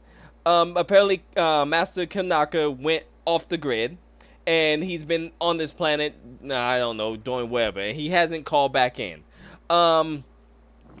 Apparently, a lot of nothing is happening because I put one note. The only thing of note that came up was May accidentally, Osha accidentally bumped into a giant bug while they're moving through the jungles, and it wakes up, and so cut in half to kill it, to stop it from hurting anyone, and May is upset because he caused it to die. Jeki comment on how it's an honor to witness something become one with the Force, and this made a lot of people upset with the bad writing, because this is making her sound like she was happy to watch something die. That kind of sounds like it. And that's how it exactly, I'm not making this up, I think I put exact quotes. It's an honor to witness something become one with the Force, is how she commented on that. Okay. And let's see. Oh, I left another note. A further example of bad writing is how they're writing Khmer to be this. So apparently Khmer this whole time, because at the same time the Jedis are there, May and Khmer are trying to find Kanaka. Khmer had apparently been to that planet earlier, and he's supposedly, the guy just magically found Kanaka, managed to track him down, make a map of how to get to him, and get back there so he could lead May to him without Kanaka, the Wookiee, being able to sense him or find him. And apparently he's just some random dude who the stranger found. Totally not the stranger. He just knows how to do tracking in the middle of a jungle on an unknown jungle planet and find a Jedi Wookiee. That's step number 2. And I'm just thinking to myself when I'm watching this. Okay. There's no way Khmer can be the stranger because they're playing it too much on the nose. This is like Scooby-Doo level of it's that guy. And I'm like, clearly it can't be him. No one will be that stupid. And the whole time May and Khmer are walking to Kanaka, Khmer is constantly giving her all these little lines about, like, just little Sith proverbs of, it's like, kill without using a weapon, Maybe this is why he want you to do this. Maybe this is why the master is training you this way. And it's like, how do you know all of this stuff? Oh, I'm just a nobody. Tee-hee. So, is it that obvious? Yes. Okay. And I thought because it was that obvious, it gotta be a red herring. Because nobody would make it so on the nose. Okay. It was on the nose. It was that on the nose. It was like, it wasn't on the nose. It was punching you in the face. Okay. Okay. That I remember that specifically made me angry. Because I was like, no way they would make that on the nose that much. Like, he's literally going, tee-hee, I don't know why. Maybe the master want you to do X, Y, and Z while doing A, B, and C. How do you know all of that? Tee-hee, just a guess. Okay. Okay, now we get to the bad parts. We weren't there already? No, not yet. Are Those there are the any... highlights? Wait, are we still in episode 4? Here's Yes. the ending of episode 4. May decide to flip and trap Khmer. She's going to turn herself into the Jedi. Why? Because her sister's still alive. What? Okay. And apparently after 16 years of training to kill the Jedi, her sister being alive enough to make her flip on a dime. So, just to be clear, during 16 years of training to kill said Jedi, she never once tried to see if maybe her sister had survived? Nope. Okay. Okay. And they're twins, mind you. Twins are supposed to be very connected to one another. And this is the Force, so they should super be connected. Yeah, I guess that witch thread thing didn't work out very well. I mean, remember, Luke and Leia are twins. And Luke and Leia could both sense when one or another was in trouble. Yeah. Yeah, but that was back when, they wrote good characters. I was going to say that was back when Jedi were awesome. Okay, let's see. May get to Kanaka and find him dead with a lightsaber wound across his chest. The stranger, Master Khmer, shows up at Kanaka's hut. As soon as the Jedi shows up there, and he does a force push and knock them all back, and that's the end of episode 4. Are you serious? That yeah. We don't get a fight? Nope. Episode fight is the entire fight. The whole episode is a fight scene. Of episode 5? Yes. Okay, I'm not I did watching say... that whole episode to see a fight. Okay, so I will skip through that because there's parts where they're talking. But If I there's will. highlights, we can look at the fight highlights. I will but show if the it's highlights. Let's see the fighting. Okay. Okay, so that was the end. So fast recap. Basically, episode 5 is pretty much one giant fight scene. Jackie fight May. May flip-flop between, okay, I don't want to be captured by the Jedi. Clearly, I want to fight the Jedi and run away. Soul kills all the other Jedi, Khmer kills all the other Jedi but Soul. Yod clearly knows who the stranger Khmer is, but dies before he can say anything. Jackie, one of the best fighters, dies. Basil can also may trade places with Osha, and Osha is left knocked out and unconscious on the planet with Khmer, who is currently trying to kill May. And that's where the episode ends, with Soul going away, thinking May with the tattoo on her head is Osha. Okay, so first of all, I want to say, fight scenes as good as the Phantom Menace, bullshit. Yeah, that's one thing. In the fight scenes with the Phantom Menace, you could actually see the fight scenes. They weren't half covered by trees. What? Also, I'm sure if this happened in the Phantom Menace, the trees would have fallen the right way. Yeah. Oh yeah, we're never gonna get over that. One of them I'm not over that. 2 of those trees shouldn't have fallen in the first place. Actually, there was still connected wood. Went upwards against gravity to fall. Against gravity. For those wondering, I'd also like to point out they defied gravity for a bit because it took a few seconds before it zoomed out to see them fall. For those after they were cut, it's the scene where where Khmer throws the lightsaber. It cut through, I believe, 3 trees before coming back, and he catch it. The trees fall in the opposite direction from which they are cut. And two of them still had connected wood, so they shouldn't have fallen in the first place. Nope, which the connected wood magically disappeared as soon as On the they second fell. one, it magically disappeared. On the first one, it just snaps. Yeah, because again, makes perfect sense. Other note is this is the first canonical time in Disney Star Wars that kurtosis metal is used. Kurtosis is a special metal that when it can block a lightsaber strike, but it can also cause the lightsaber to short circuit and not function for 5 to 6 seconds, which during a fight is a long time. The Stranger's helmet and armband is made out of kurtosis metal. You'll get his neck snapped. Osha sacrificed Pip, her little robot, by using it as a flashlight to draw a bunch of the hostile bugs to attack Khmer. Other than that, I think everything else we pretty much covered. So, yeah, the BSonium. And let's not forget the fact that during Osha and May conversation, Osha say May started the fire and the Jedi save her. This is technically true. May did start the fire. The Jedi did and save Osha and locked her in a room. Now I didn't show you guys the scene, but Osha do kind of sneak out of the room. But she is still kind of in a building that is on fire, essentially. Yeah. So for all case and purposes, May is pretty much blaming the Jedi for a fire she started. Yes. Wow. Talk about not taking any accountability for your actions. Oh, that's the theme of this show. Ugh. Oh, it seems like it. Speaking of before I get to episode 6, would you guys like to guess how much money how much it costs to make this series? 8.6 million. 300 million. You think it's only 8 million?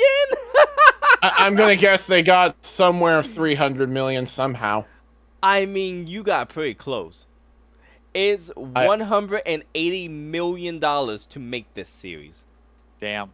I'd like to point out, I'm pretty sure that I could have made this series with a couple thousand I am going bucks. to bring up the original trilogies was 11 to 30 million. The prequels was 113 to 115 million.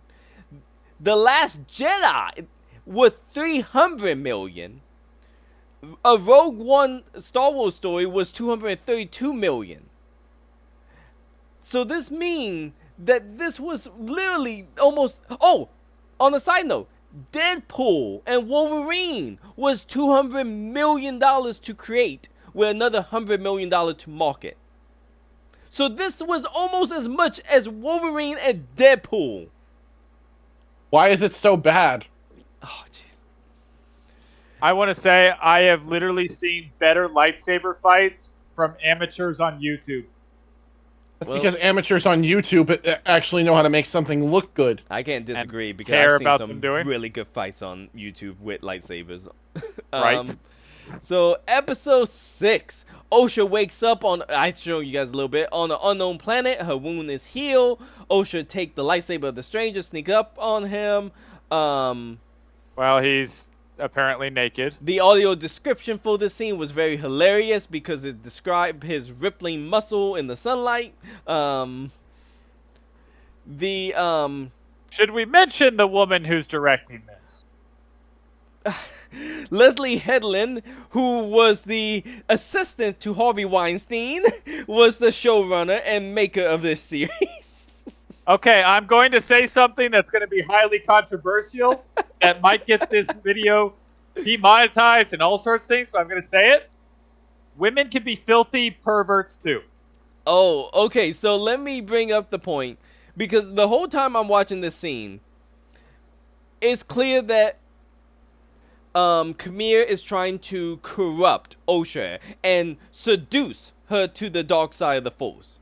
I want to make the keyword seduce because Leslie Headland in a interview after this episode said, I always found it interesting how they used seduce in the original trilogy to talk about being seduced to the dark side of the Force. And I wanted to make it more literal in this series.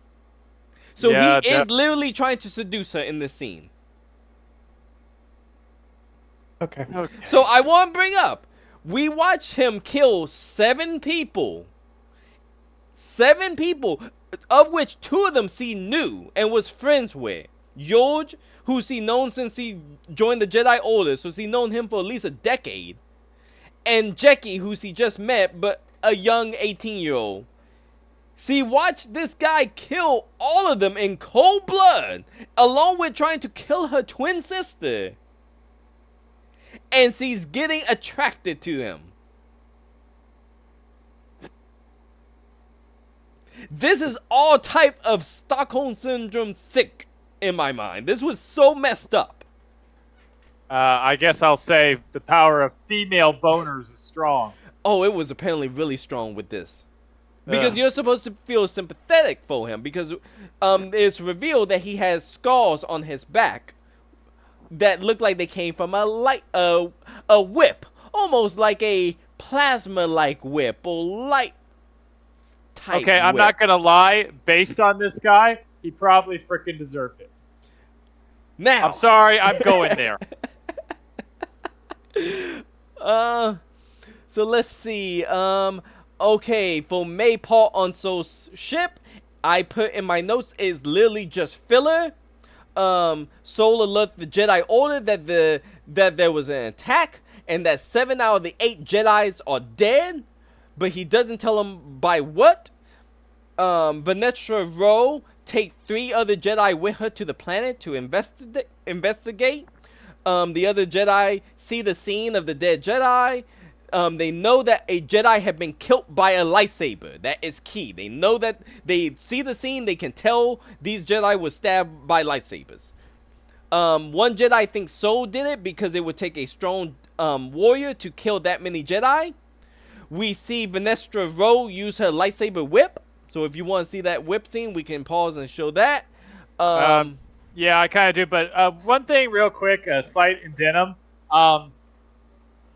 Jord Fonder had an absolutely badass moment in this show and then immediately went out like a bitch. Yes, he did. In the previous episode, he used the stranger's helmet to disable his lightsaber and then Went out like a bitch. caught him before, quickly being choked out and then neck snapped. Yeah, less than a second. Went out like a complete bitch. That's a Jedi Knight at the height of their power, everyone. Yep, one cool moment of his life and then bitch. Soul and Jackie was the only one who held up more than 5 minutes on the stranger. Yeah.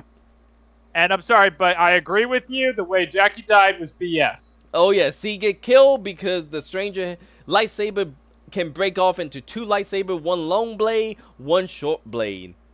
Let's say Venestra Rowe has a type of psychometry. This is a special force ability that let you touch an object and see the past of the object. So by being in the environment, she can kind of sense what happened and see the past of what's going on. We don't know to what extent, but we know she do know that something went on. Okay. On a side note, that's the same ability the Crow is supposed to have in the original comics. That is also the ability that what's his name? Quinlan Voss. If you remember, there was a person in the opening of Phantom Menace when they were on Tatooine. A guy sitting at a bar with huge dreadlock. Yes, I do remember him. He was a Jedi. Really? He was undercover. Huh. Okay. They made that's a background character they turned into a Jedi, and they explained why he couldn't help. He was undercover investigating a crime ring at the time, and he actually admit in his novel that if he had known that Qui-Gon Jinn and Obi-Wan was in such trouble, he would have broken his cover to help them, but he had no idea how desperate they was. I mean, yeah, how could he? He is also someone who had the power of psychometry, of being able to touch an object and see the past. It's a very rare Jedi ability. I would think so. Not many people have that ability. That's a very unique talent. So just throwing that out there. Basil is trying to tell Soul that Osha is May and May is Osha. May reset Pip, the robot, so that it can't tell that, May is Osha and Osha is May. Soul keep trying to tell May of his secret about what happened in the past, and they keep getting interrupted.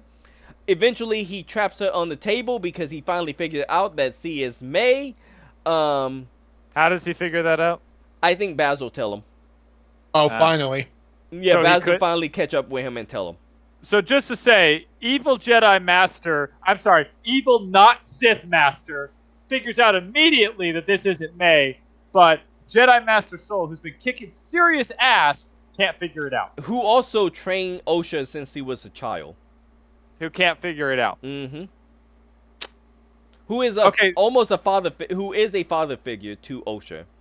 Okay, so did the writers like just hate the Jedi? Yes. Okay. I mean, that's not that.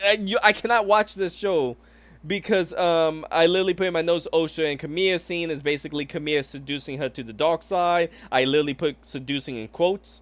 And the episode end with Osha putting the mask on of Kamir, which is said to be that mask is supposed to block sensory your senses. So remember when Luke put on the mask in the New Hope?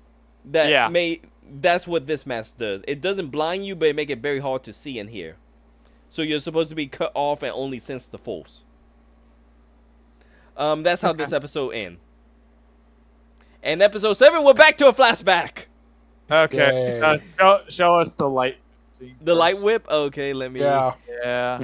pause real fast because this is literally... Character. Okay, we're back. Okay, so we just saw, what's the green character's name Vanestra again? Rowe. Yeah, I'm not even going to try with that. Okay. So, yeah, I get it. She's supposed to be stoic, political, blah, blah, blah nonsense. I'm sorry, but watching her scenes, she looks like an introvert who was forced to go to a party. Now, Like, her entire face was screaming, oh my god, I want to scream, but I'm trying desperately not to. so to give context, Vanestra Rowe, she's essentially managing, she's like supposed to be the Jedi in charge of this whole thing. This investigation, Soul, everything was under her watch. She's supposed to be playing a stoic, strong character who is in control of the emotion, but at the same time, we don't know it yet. A lot of stuff is supposed to be falling apart at the seams, and she's supposed to be trying to keep it all together and losing control of the situation while trying to keep up the facade. I know completely that's happening because her facial expressions say, everything's falling apart, please give me a hug. Now, I will also say, she's played by the, apparently she is the significant partner to Leslie Headland, the showrunner. Oh. That makes sense. This is such a difficult part to play with a very pivotal character. And this would be a very difficult part for anyone to play accurately. And you choose someone who is your significant partner rather than anyone who would have been better. I think almost the better thing would have been cast her as Endara and cast Endara Trinity as Vanestra. Actually, that might have been better because Trinity, we know, can definitely pull off that stoic. Trinity could have did this role. And then it doesn't matter how she plays Endara because Endara dies in the first episode. Who gives a shit? Pretty much, yeah. I just fixed your whole half of your fucking series in like 5 seconds. Actually, no, that would fix it immensely because, again, you know, Trinity has shown that she can pull off the stoic. She's had like literally all the Matrix movies to practice. Exactly. Like that's like second nature to her. She would have actually been perfect for that. It would have been flawless casting. But no, I want my wife to play this strong female Jedi who has the hardest part to play. Okay, I'm just going to say it to what's the director's name again? Leslie Headland. Leslie Headland. This is what happens when you think with your penis.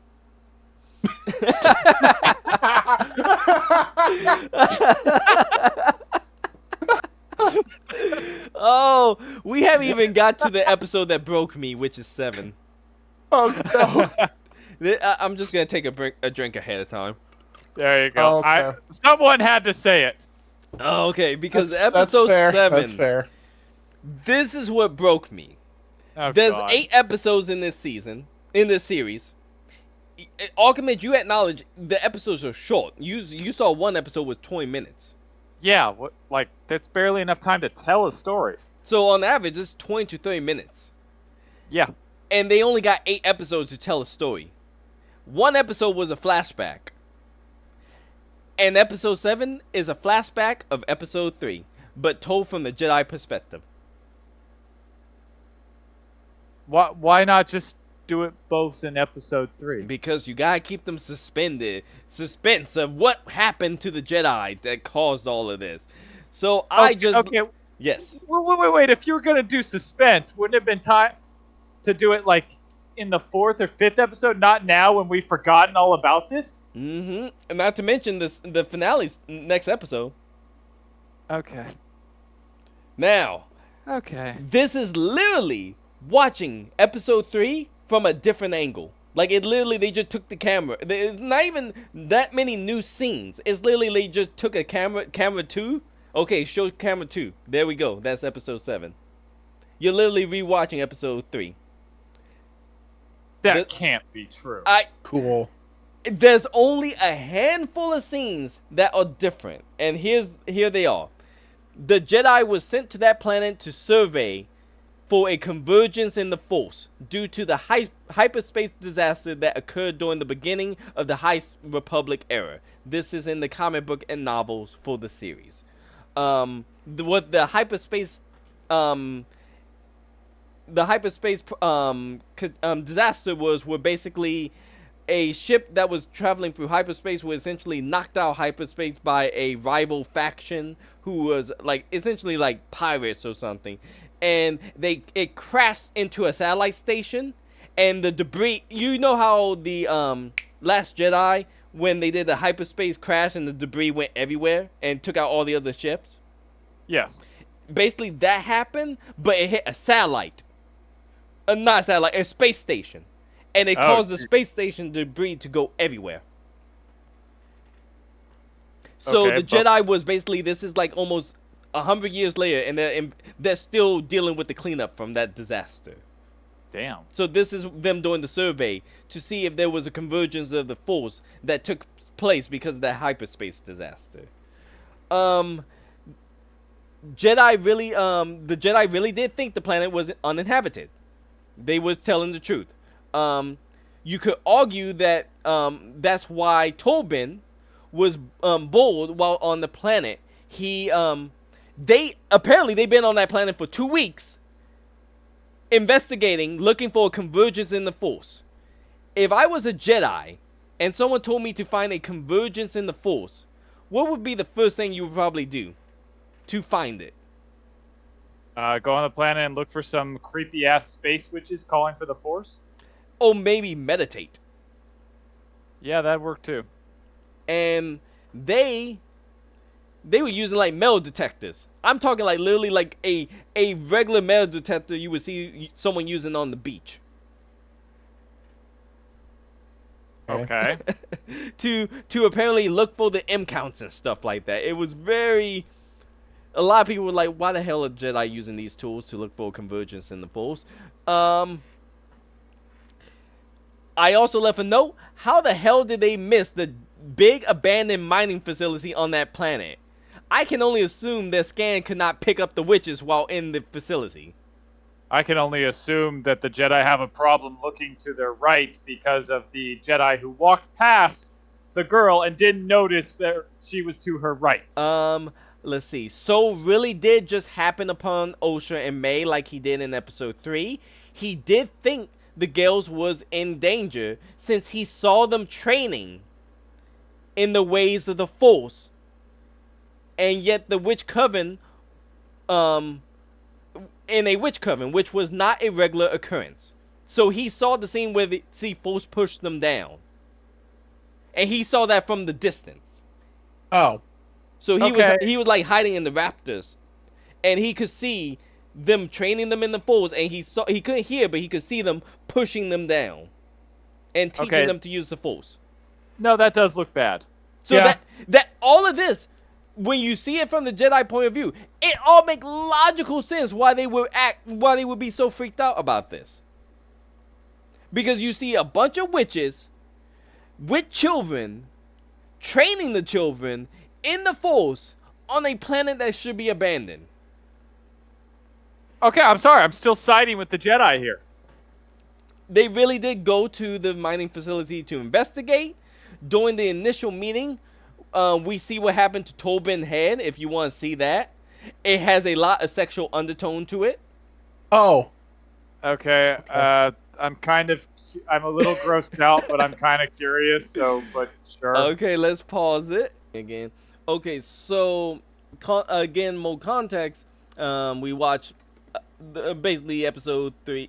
I think I always said that episode 3 and episode 7 are basically. Episode 3 is from May and the Witch's perspective. Episode 7 is from Jedi perspective. So the reason at the end why they decide to lie and cover it up rather than tell the council, my understanding is, despite the fact that they have blood samples saying that the twins was a virgins in the Force, they still need Osha and May to both be alive so that they could tell them the truth and make everything justifiable. Why? I don't know. Okay. But in episode 8, it's revealed that the whole reason they never went to the council originally was because they did not have proof that the twins was a virgins in the Force and they was the same person, because May was supposedly dead. If they had been able to bring both May and Osha to the council, they could have told the whole truth of why they, killed the witches, or why they had to kill the mother. I guess that makes sense in a way, because if they have both people, that's better than just having two samples with two names, but they're the same thing. They're the same thing, but They still have the blood. it's still one individual who is super powerful in the Force, though. Yeah, while I know they have the blood, I guess I could see someone using the argument of, how do we know you didn't just put two names on the same sample? That's That fair. is true. I mean, that's the only thing I can think Whereas of. if both of the twins are right there, they're right there.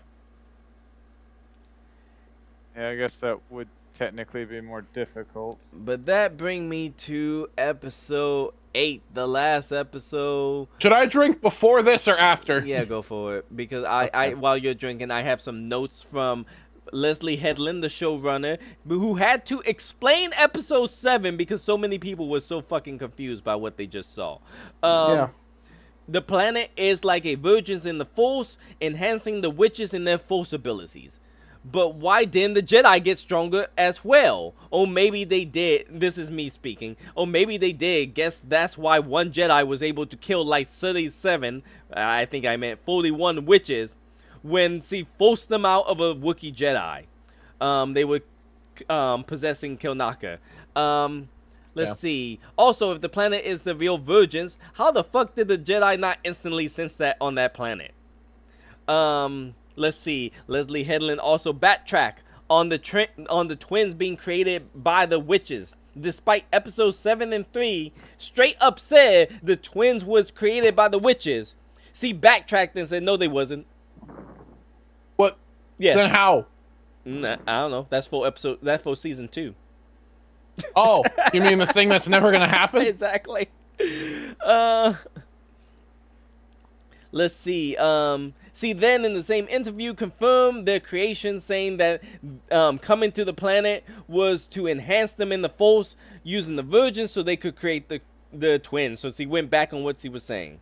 Their magic is drawn from the nature. Their Force is drawn from the planet.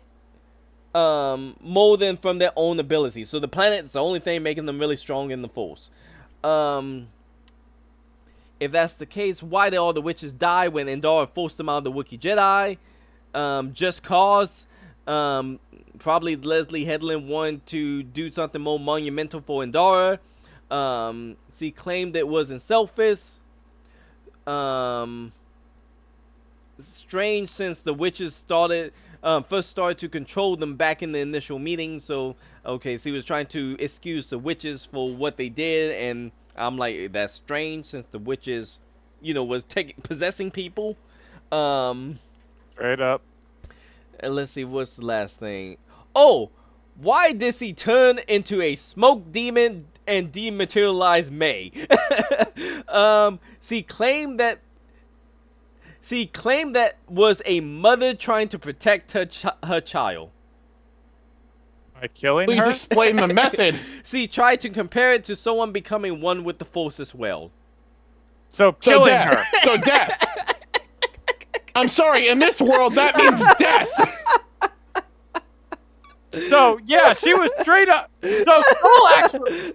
So Soul did the right thing. Yeah, Soul saved her life. And for context, if you saw freaking a smoke demon materializing as a bunch of If witches. I saw a person turn into a smoke demon, and then as a result, someone else is now dematerializing, If you see that coming towards the you, demon dies. as a child is being dematerialized in front of your eyes, you're gonna try to stab it with your lightsaber. I would too. Okay, her explanation makes me completely side with the Jedi. Like I'm sorry, I'm with the Jedi on this. That was some BS. Like, what the hell? This is such a stupid series. I don't know what show this showrunner wanted to make, but it was clearly not Star Wars. It's I don't know. It seems like she was trying to make Star Wars a feminist tale. Yes, actually, that would make more sense for this. Well, Right? it failed miserably. Someone Okay. needs to tell this girl, hey, most of Star Wars audiences are men. Get over it, you dimwit. And they would call you sexist for that. Good. You know what? Wait, Good. I'm pretty sure, wear I'm it pretty as sure a the women badge that are of Star Wars honor. fans also prefer things other than this. Oh, I know they do. Okay, last episode, episode 8. We clearly are going to tie all of this up. Yeah, let's do this. So May escaped, and Basil helps her by stopping Soul from So remember, May's chained up to a bed. See, reprogram Pip the robot and use yes. Hold on. May's chained to a bed. Yes. Okay, there's not enough weird sexual undertones in this damn So show. this whole time, I'm assuming her hand is like tied to a bedpost or yes. something. So or- essentially, Okay. that medical bed that we saw OSHA on in the last episode, essentially she's tied to a medical bed. Okay, you know Okay. what? Based on this, I wasn't sure. Okay, to give context, in the previous episode, remember I told you May was captured by Soul. Yes. See, he chained her to the medical bed and basically forced her to listen to this whole story of episode 7. Okay. And so May escapes using the robot to help her break out of the handcuffs. Get to an escape pod. Soul is chasing her in the ship. He shoots her down. Basil stops him by sabotaging the ship before he can successfully essentially shoot her down or blow her up. Why? We don't know. I told you he's a plot point. And that's the last bit of my alcohol.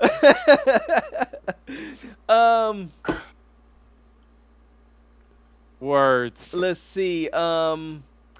Soul think he did the right thing, and that his only problem was he couldn't save both twins. I agree. I agree with him, but- considering now we fully know, based off of the showrunner's own explanation, that yes, that was killing. But I her. left a note for myself after watching this whole series. I think he should let the children burn. So I was clearly angry by the time I was writing this episode. Let's find out why. God. When I'm talking Okay. about killing children, you know I'm in a bad mood. Yeah, that's not good. Oh yeah, because okay, I remember now. There's a good reason God. for it. Oh, no. Okay, so time for new characters. Are you guys ready for this? It's the last new episode. character? It's the last episode. Right, it's the last episode. Why are we getting new characters? Okay, so let's get to these new characters. So, 2 major characters are revealed. We have in the lower left-hand corner Darth Plagueis, the master What? of Palpatine. What? He shows up in the last episode.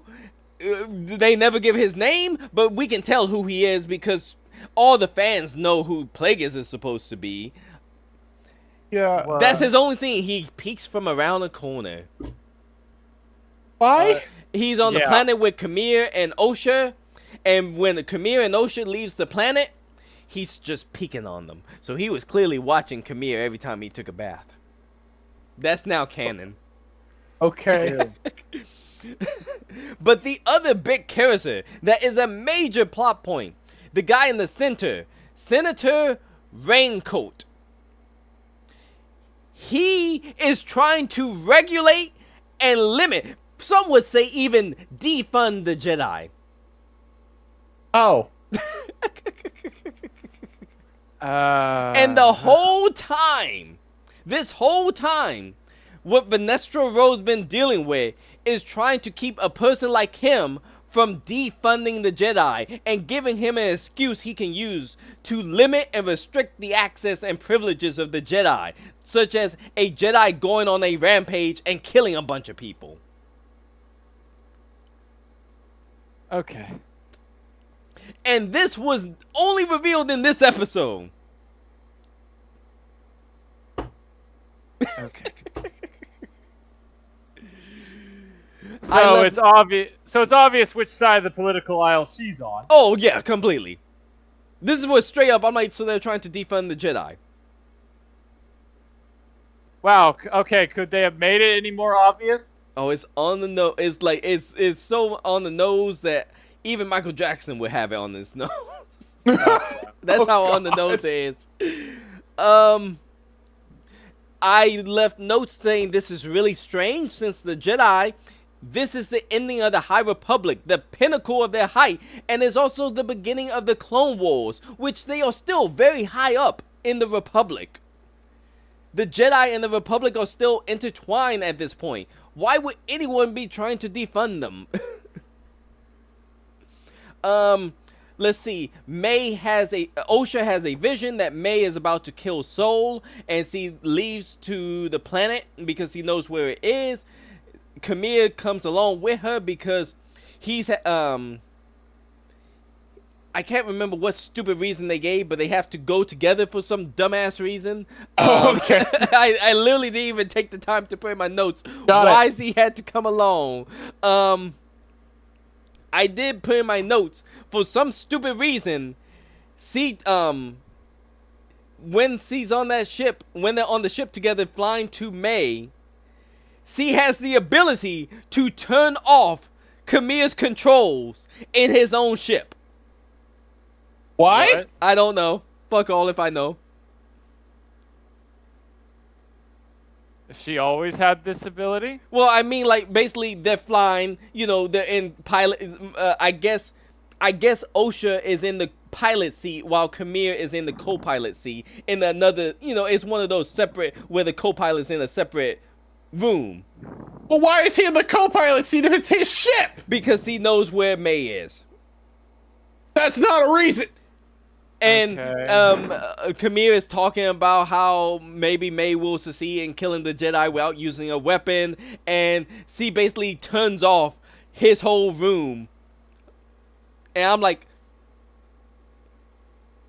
why would you put someone in your own ship and give them that much power?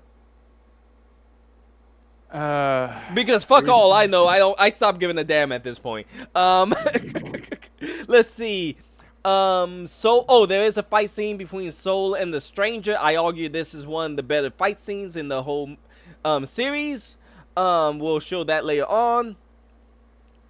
May claims Soul need to pay for his crime, but there was still, in my opinion, there was still no crimes because There was no crime committed. Exactly. With the context we have now been given, there was no crime committed. Yeah, no, I'm fully on board with Soul. Like, that woman was murdering her child. So, I also put, let's see, what was it? So I put in my notes. So the whole reason they didn't tell the Jedi Council, oh yeah, this is where I talked about the whole reason they didn't tell the Jedi Council was because they couldn't bring back May to prove that they were the same person using the dark side, the Force, and magic. And then I left. The Jedi had their blood test, which confirmed that they were both the same person. And that they had a high M count, but I guess like Zed said, they could have lied about the labels. And then next thing I put is this is where Osha used the force choke to kill Soul. Wait. Osha kills Soul? Yes. Seriously? Yes. Wait, Osha kills him or May does? Osha. Why? Why? So this would be easier for me to show than to tell because it's really stupid. This is This why whole you thing want... has been stupid. I don't think it's gonna matter. Okay, so what happened is, No, so- I prefer the showing. well, no, I'll we just, can do the show, I'll but sell still, it for I'll sell it for the case of this this video. Yeah, go ahead. yeah. Soul basically revealed that Osha and May are the same person, and somehow they've been split apart using the force of magic.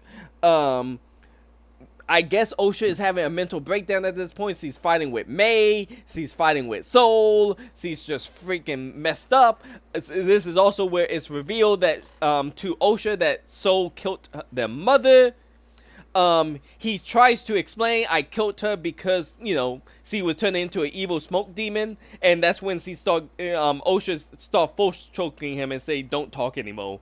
And this part also made me very angry because Leslie Headland could not keep her mouth shut, and she decided to do an interview after this episode and explain that she was angry at Soul because in his last moment when she is being choked to death, he is forgiving her, and he said, and she was mad because he was like, Soul couldn't even let Osha have a moment of pure vengeance of killing him. He had to make it his moment by saying he forgived her. Wait, but wouldn't she have had input on the scene?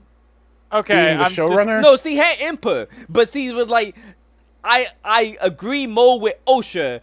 She should have more willingness to, you know, Soul should have never been able to say, I forgive you. He was him stealing the scene away. Okay, I'm just gonna say it. What's the girl's name again? Leslie Headland. Leslie Oh Headland man, I was is mad. she is the epitome of a bitter, narcissistic, self-absorbed, over-bloated, feminist, obnoxious, spoiled brat. Oh man, I was mad. I'm gonna say it. I wrote all my notes in all caps after this point. Oh god. So some things I wrote in all caps. May caused the compound to catch fire. May locked the witches in the compound. May and the other mother riled the witches up into a frenzy to be hostile to the Jedi. The fuck? Why is Osha forgiving this now? Why the fuck does a stranger have all these abilities? Oh yeah, because I forgot that the stranger have a new ability besides force healing. See, he can also force mind wipe. He can make someone forget all 16 years of their life. Okay. And he just now brings this up? Okay. That's gonna be a plot point later on. Why the fuck is Plagueis here, but not killing all of these dark side force wielders? This undo the plans of Plagueis and Dark Tenebris, Plagueis Master. He remains a secret and strike the Jedi when they are at their weakest. So to give you the ending before we pause and watch the fight scenes.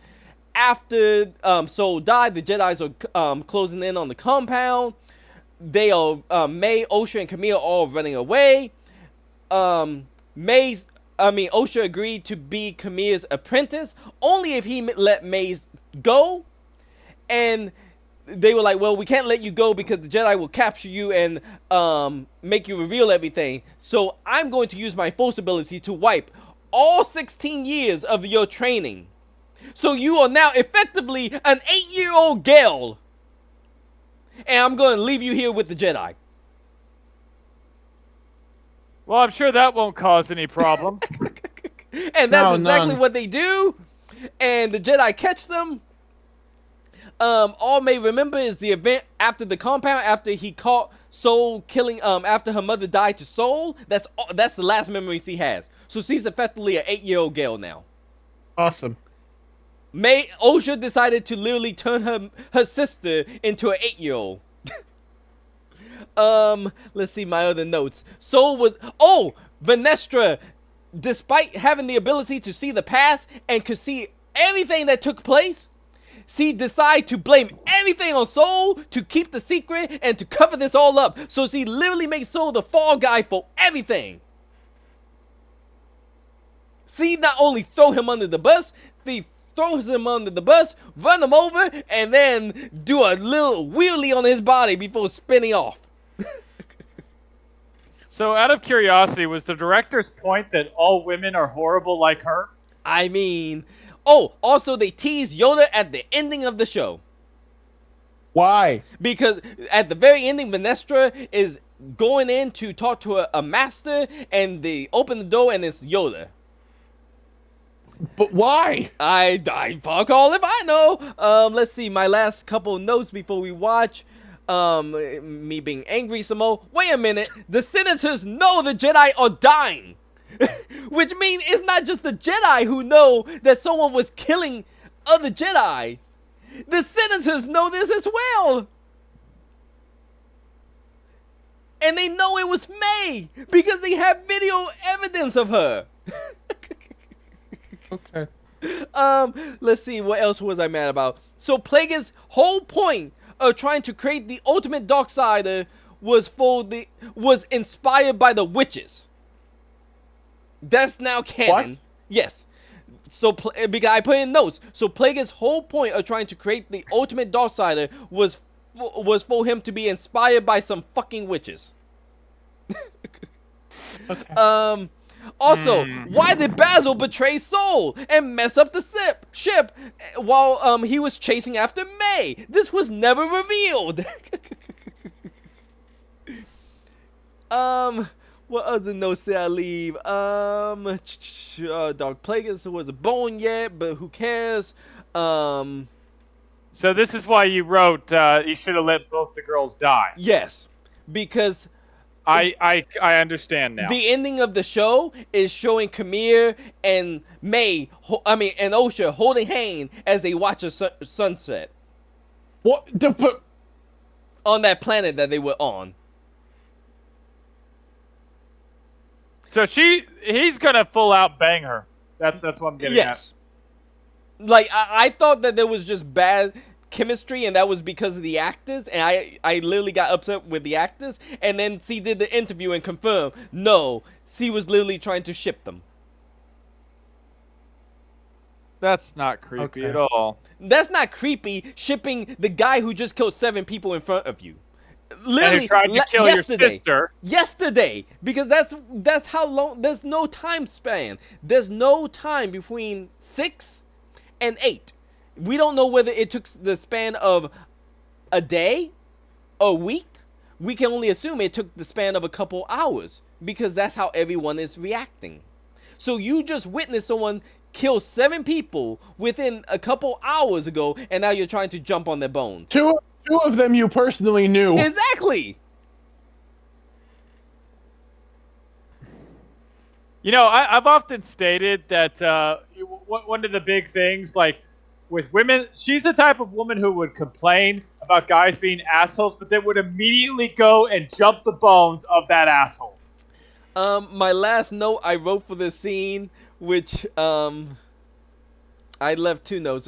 First note, the senator was trying to rein in the Jedi because they were unchecked with powers. He brings up what if one Jedi goes rogue? Why Venestra Rogue didn't ask him the same thing with a rogue senator, Palpatine. Not to mention legends mention the Jedi rose to the position, to that hype position in the Republic because of what they did, because of what happened when they left Force users unchecked, the Sith Empire. So there's a reason the Jedi are so high up there. They just got done defeating the Sith Empire over 1,000 years ago. That's what happened when you don't have the Jedi. The Sith come to power. So, yes. more or less, the director's kind of pissed off that she tried to indoctrinate her woke bullshit into this and just proved with her own show how crappy it is. Very much. And the last thing I wrote, my headcanon is now that Venestra Rowe burnt Soul body to hide the fact that Soul died via force choke, and the Jedi Temple now thinks Soul killed himself via erotic asphyxiation after this was covered up. That's my headcanon now. that he was trying to force choke himself and get off. And that's why this scene covered everything up. Okay. That's my headcanon, because nothing else makes sense, so who gives a fuck?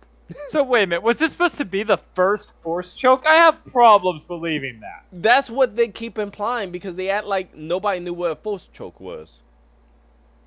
I'm calling straight. Then how in the bullshit hell on is that. Kamir trying to get her to do it, not knowing what he's attempting to do? Because Kamir clearly didn't know what he was like. Okay, I know that she's supposed to kill him without using a weapon, but he never told her how. Okay, but Did technically, he know that a force choke was possible?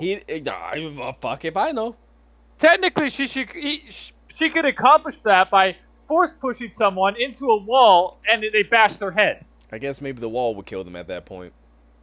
It's not a weapon. Wall can be a weapon. Okay, I challenge that. I will challenge you on that. I will challenge you to a fight right now and give you a wall and see how well you do. Let's see. Other notes that I left for myself was I hate my friends, so I'm gonna make them watch this. kind of. At least you're honest. Oh, okay. I put. I get it, man. Misery loves company. I actually did write why they did. Okay, episode 8. Osha will take the ship to the planet together to see who finds her first. Osha turns off Kamir's cockpit on the way there. Why? How? It's his ship. That was literally my notes on that whole scene. Okay. Let's see. This is an example of the bad writing that I left notes for myself. Okay, I told you guys about that one a week earlier. Okay, so yeah, we can watch. We'll pause it. We'll watch the fight scene. We'll watch, Soul get choked out by Osha, and then we'll come back and give our verdicts. Just say you were trying really hard not to make that sound dirty after all that, weren't you? Oh, I was trying to make it sound dirty. I don't give a shit about Star Wars anymore. We're back. Can I say one thing? Because I feel like we need to start out this last part with me saying this. Leslie Headley, you are a horrible person. Yeah. You are a sociopathic, narcissistic, spoiled, horrible woman. If these women are the type of women you admire, you are a horrible person, and you need to seek help for how much of a despicable person you are. Thank you. You're not gonna get any complaint from me. So, No, I stand by that. And any of you want to come after me in the comments, feel free. I will fight all of you on this. I'm just gonna bring up the fact. One, Leslie Headland made it clear she did not want Soul to have the last word in and be like, I forgive you, because she felt, and this is her word, gave him more power over Osha. Essentially, Mang having more power over a woman as she's having her moment of victory, which is sick in my head, because that's a daughter figure killing her father figure in cold blood, so... Yeah, and a father figure who, I'm sorry, I will argue he saved them because that mother was straight up killing her. She was turning them into smoke. Yeah, she was straight up going to kill her. We never did find out what that smoke was. Yeah, so, and the other character never returned, so yeah, I'm assuming she was straight up killing her, so I'm completely with Soul and on I can already see the people going, oh, but the smoke was clearly the witches disappearing. That's the smoke they used to teleport. I'm like... When the showrunner in an interview says, oh, I think it's like becoming one with the Force. That happens when they die. Yeah. The showrunner did say that to the Nerdist in her interview with them. Other than that... I did make a mistake. The Senate did not know that May was alive, because rewatching that scene, it seemed like Vanestra Rhodes blamed everything on Soul and made it seem like he was the one who killed everyone. And so a woman destroys a man's reputation to save her own. Again, Leslie Headley, you're a horrible person. I'm sorry, but... that woman, clearly she worked way too long with Harvey Weinstein, because she has no soul left. whatever bit of humanity was left in her, it's gone. Um, All that's left is a bitter, twisted, mangled, malicious, malignant mass of what was clearly never a soul. I don't like all the politics that got shoved in this. You have defund the police. You have lots of LGBTQT plus all over the place. You have literally it's just at one point I thought Jackie and Osha, they were trying to ship them because of how they interacted with each other. Which ones were Jackie? Oh, right. Never mind. Jackie's the Padawan. X-23. Yeah. Yes, and that felt very creepy. Because I had to look up Jackie's age because that's why I initially looked up Jackie's age, because I felt it was very creepy to have a 24-year-old talking to someone who looked like their 16-year-old. Right. And that felt very creepy to me. So I literally looked up how old Jackie was. This whole show was creepy. Oh, it was super creepy. Let's see. I did try to write the good and the bad. I was trying to be nice to the show. The good, I wrote, Soul was a good actor. People say Kamir was good. I think he did the best job. I think he had the worst writing, though, so I can't. He really had gauge bad him. writing, but he was at least good with fight scenes, and the actor didn't seem like a bad actor, just that he was handed a bad role. Yeah, I agree. Zed. I will grant that. I think his fight scene was spot on. I think he was the best. Him and Soul had the best fight scenes. No, they did. Yeah. Whenever they were on screen, it upped, because those two were the only ones who could really fight other than X-23. I know she has a name, but I'm just going to call her X-23. Dark Plagueis. I thought he looked good for his first time on camera, live action. Nice. Granted, he was in the shadows. And didn't have a reason to be there. Let's see. I put for the mid. I thought that this could work as a cartoon, a Saturday morning cartoon series with Teen Titan Go art style. Because this series is so ridiculous and so stupid, you can't take it seriously. And you'll get mad if you try to take it seriously. And it's an insult to your very intelligence. But if you see it as a silly cartoon, all the stupid plot points make sense then. Because it's a silly it's a Teen Titan Go type style cartoon. Actually, yeah, it could work like that. If it's Looney Tunes style art type deal, that make most sense for this whole series. I can get behind that. I also put as a note, this was what I was telling you guys. I didn't notice until the very end that Kamir's solo short blade was a reference to Vanestro Roll Light Whip. This was the Legends equivalent of Luke versus Limyar. Limyar was the name of that Jedi, that Sith assassin I showed with the cool whip fighting Luke. Got it. And then I went into the bad. The pacing, you guys only saw the best bits, which was the fights. This was a slow-paced series, and whenever it went fast, it went so quick you didn't have time to catch your breath because of the fight scenes, and then it was slowed down to a dead stop because of the flashbacks. The writing was all over the place. You guys heard some of the bad writing. Let's see. The reveal was a letdown.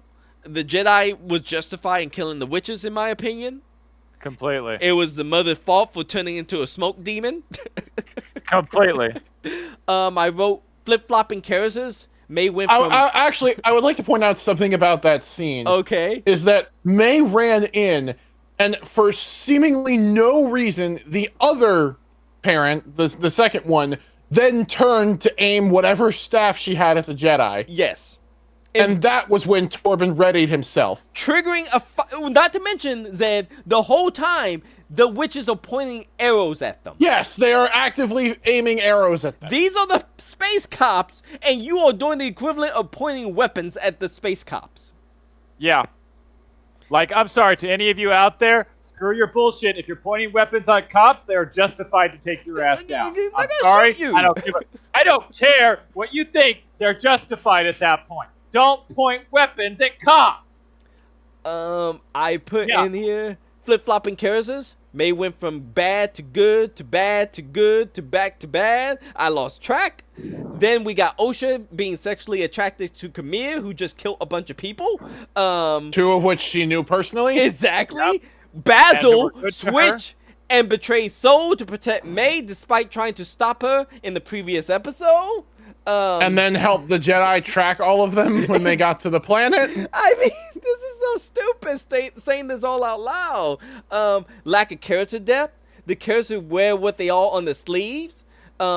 This is good for a 30-minute Saturday morning cartoon series, but for a large series like this, it does not work. There's not enough depth to the characters for a season 2, which is why they canceled this shit. Yeah. Again, I started talking about the $180 million budget.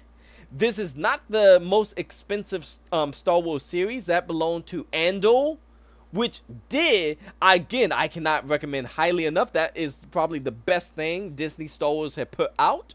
I still need to watch that. It is worth it compared to this bullshit. I cannot praise it high enough. Let's see. Final notes and thoughts on Star Wars. I already told you guys about how I feel about Keanu Mooney being in that scene and why it didn't work. Let's see. Oh yeah, this pissed a lot of people off. Since Yoda is alive during this time period, and the last scene is Vanessa Rowe supposedly talking to him about this whole incident. There's no way he can't know about this. He is on the Jedi High Council at this point, or at least on the Jedi Council. He knows what's going on. How the fuck are they hiding this from Yoda? Maybe because they're gonna say that the green girl's supposed to be more powerful than Yoda. After all, she's a woman, and clearly Lessa Henley believes that having XX chromosomes makes you all powerful. The other problem with this is the Jedis just trained someone who was essentially a prophecy child, someone who was made without a father, conceived via the Force, and they made a mistake of essentially they failed at training them, and now they're going to do this all over again with Anakin in just 100 more years. Who's going to be much worse. Yes. Yep, that sounds about right. Because I left a note in here going, how the fuck did the Jedi think it was a good idea not to train Anakin better, or at least differently compared to Osha? Also, I brought in the fact Osha was 8 years old when she went through Jedi training. Anakin was 9 years old. The Jedi straight up have a previous situation to refer to where this shit, and they did the same thing all over again. No change. No put Anakin under direct High Council member for training. No, they just decide to let Anakin train on the Obi-Wan rather than train under, let's say, Yoda, Mace Windu, Keanu Mooney, Plo Koon, or any of the other mini council members who didn't have a Padawan at that time. Yeah. Here's the big thing. The Jedi have several... I even list the members of the Jedi High Council who they had who could train Anakin. Depa Palaba, who was... she was the only female on the Jedi High Council in the Phantom Menace. She would later become the master to Kanan Jarrus, the protagonist of the Rebel series. She would have been a good master for Anakin, who was on the High Council. So I literally named a Jedi who had no Padawan, who canonically, by Disney canon, does not have a Padawan, who could have trained Anakin. So this would not have happened again. The Ruler 2. There's like 5 different Sith running around right now. I forgot. The last thing I said I would talk about, the bleeding of the Kyber crystals. So how did the bleeding happen? How will you guys describe it? She used the lightsaber. I mean, and I don't know murderous how it's anger. supposed to happen, but I know what happened was it was reacting with her anger and she was doing something to it that turned it red. But it barely. How will you explain the turning red? Just like a moving, right? Yeah, essentially. Okay. Yeah.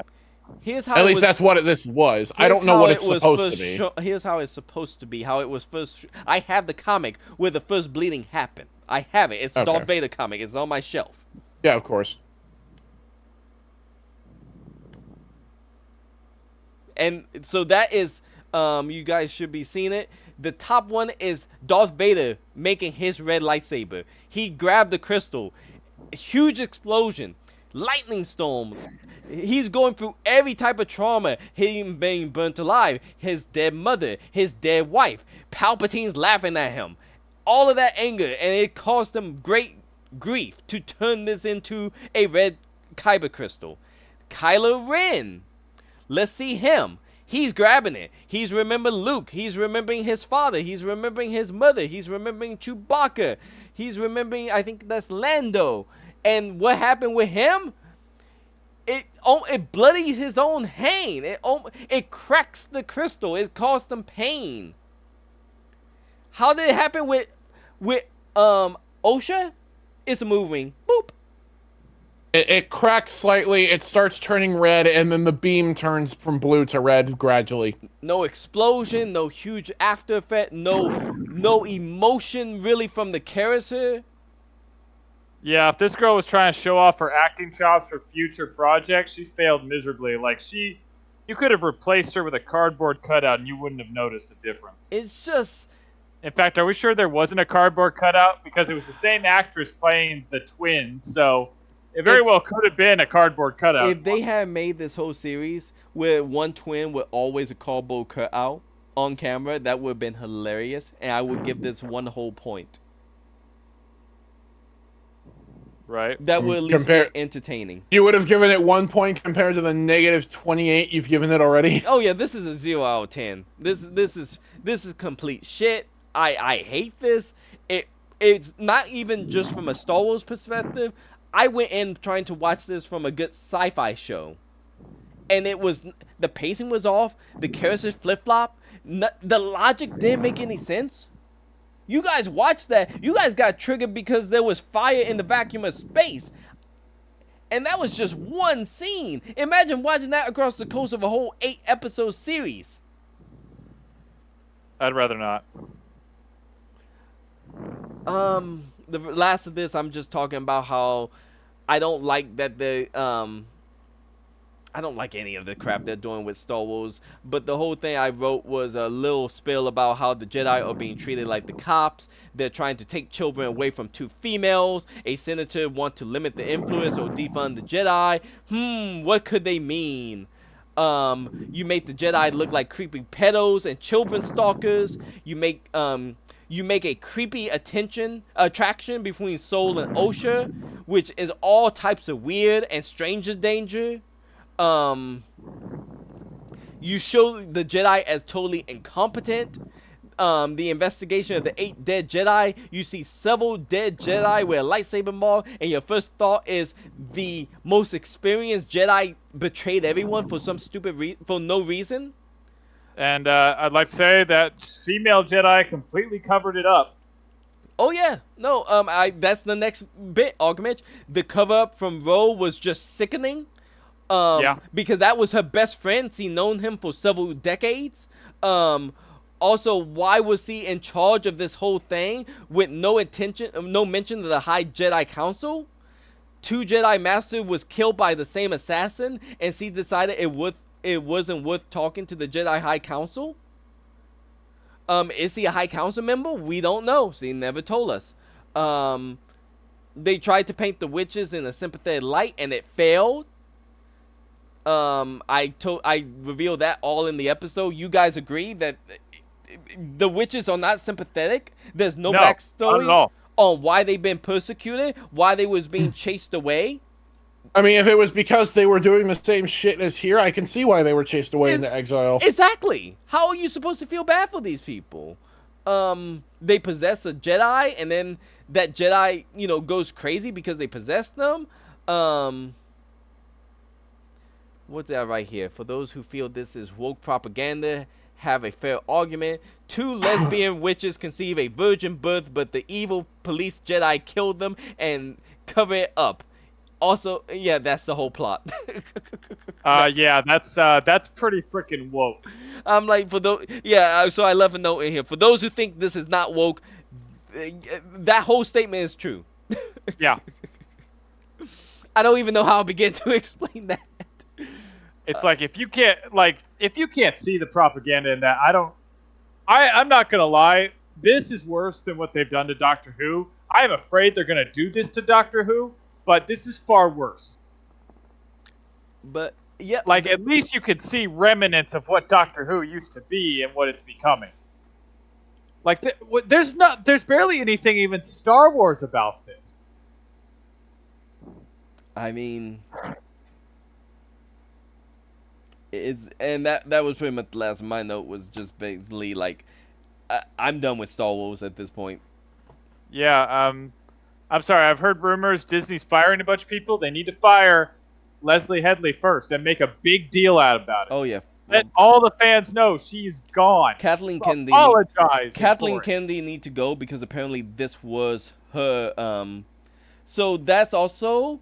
Let me see if I can find that image real fast. Did Kathleen Kennedy see this and approve of it? Yes. Okay. Also, horrible person. You know what? South Park was too kind to her. Not only did he approve of this, he had to sign. This was her own personal brainchild. South Park was way too nice to her. When they made fun of her, they were way too nice to her. So to give context to one of the images I showed, because now you will have a lot more context. The failure of 1. Kathleen Kennedy is the one.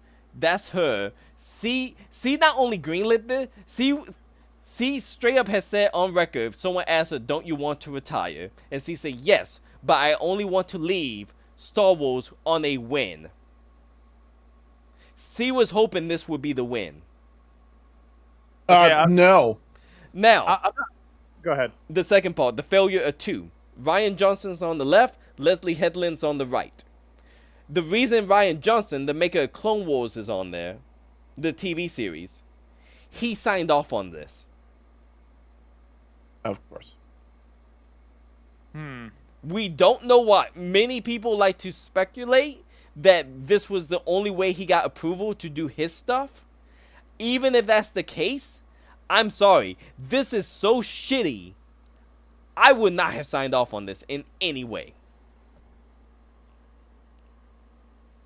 Sell your soul. Yeah? And the failure of many. Well, that goes without saying. It's Disney. Right. Yeah. It's Disney. That's the entire company as a whole. I Okay. mean, because Disney is failing right now, so... Okay, just say, I've never actually seen these two women, like, I've never actually seen a photo of them before. Like, I've never gotten a good look at them. Okay, just to say, you two know me a bit better. You know that I am fairly good when it comes to faces. Yeah, I can get another face of them if you want. If that Well, no, I'm just saying that I'm fairly good at faces, and I'm very good because I've been drawing faces for a very long time. Yes. And when it comes to drawing faces, like, the most important thing about a face is the eyes. You know, everybody says the nose is the hardest part. The nose is hard, but the most important thing is the eyes. The eyes show everything. And when looking at these two women, like, I've never really looked at them before, they both have a look of absolute egotistical arrogance that borders on narcissism of the highest level. Like, I'm not even being mean about that. Both of these women, I assure you, are complete and total bitter narcissists who think everything they do should absolutely be praised and worshipped. Like, especially the blonde one. Oh, Leslie. Yes. Oh, is that what she looked at? Damn. Yeah. Okay, I was being too kind before. That woman, I guarantee you, is a sociopathic narcissist. She looks down on everybody. I know eyes like that. Like, maybe you think I'm being harsh. No, I guarantee you, anybody who knows this woman, beware. She will stab you in the back if it suits her own interests without a second thought. And I'm going to also say this. Kathleen Kennedy at the top, she wore a t-shirt saying the Force is female. That was before the series even came out. And she was like bragging about that. She was gonna make the Force female. Okay, so then tell me my assessment's wrong. No, it's not. I never said you were wrong. I'm also gonna say Leslie Headland, when interviewed before the show aired, said this could be the gayest Star Wars ever. Oh, that was her? Yes. Oh, you Oh. saw that interview?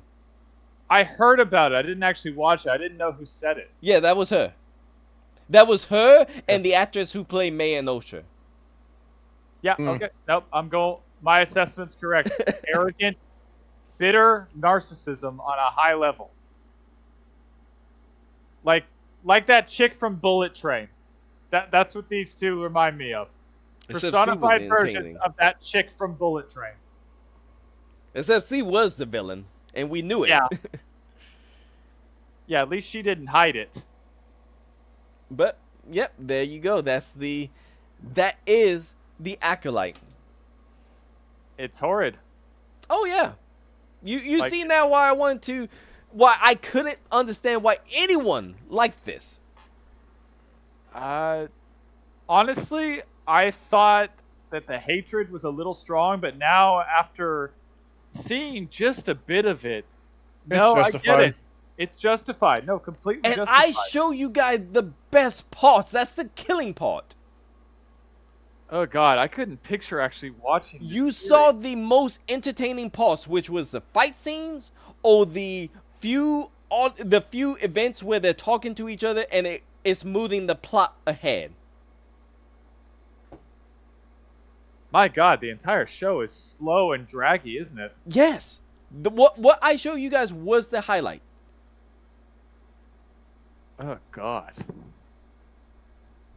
Like that's just bad. Like, Like don't these have in all seriousness, don't these have to go through like audience test screens? Yeah.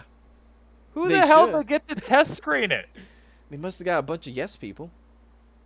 Either that or they ignored it. It's entirely possible they ignored the test screening.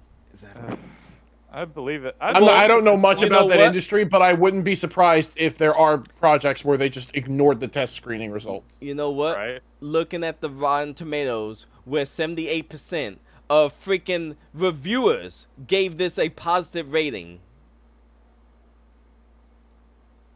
This is why I don't trust reviewers. Let's not forget, Um, the audience thought this was poor. The reviewers thought this was above average. This is why I don't trust Rotten honestly, the average audience score of 18 is too high for this. It is too high. Tomatoes. Yeah. And I think I know would- why it's high, Zed. It's high because a bunch of people who are currently complaining on Twitter that season 2 got canceled, but they never saw season 1.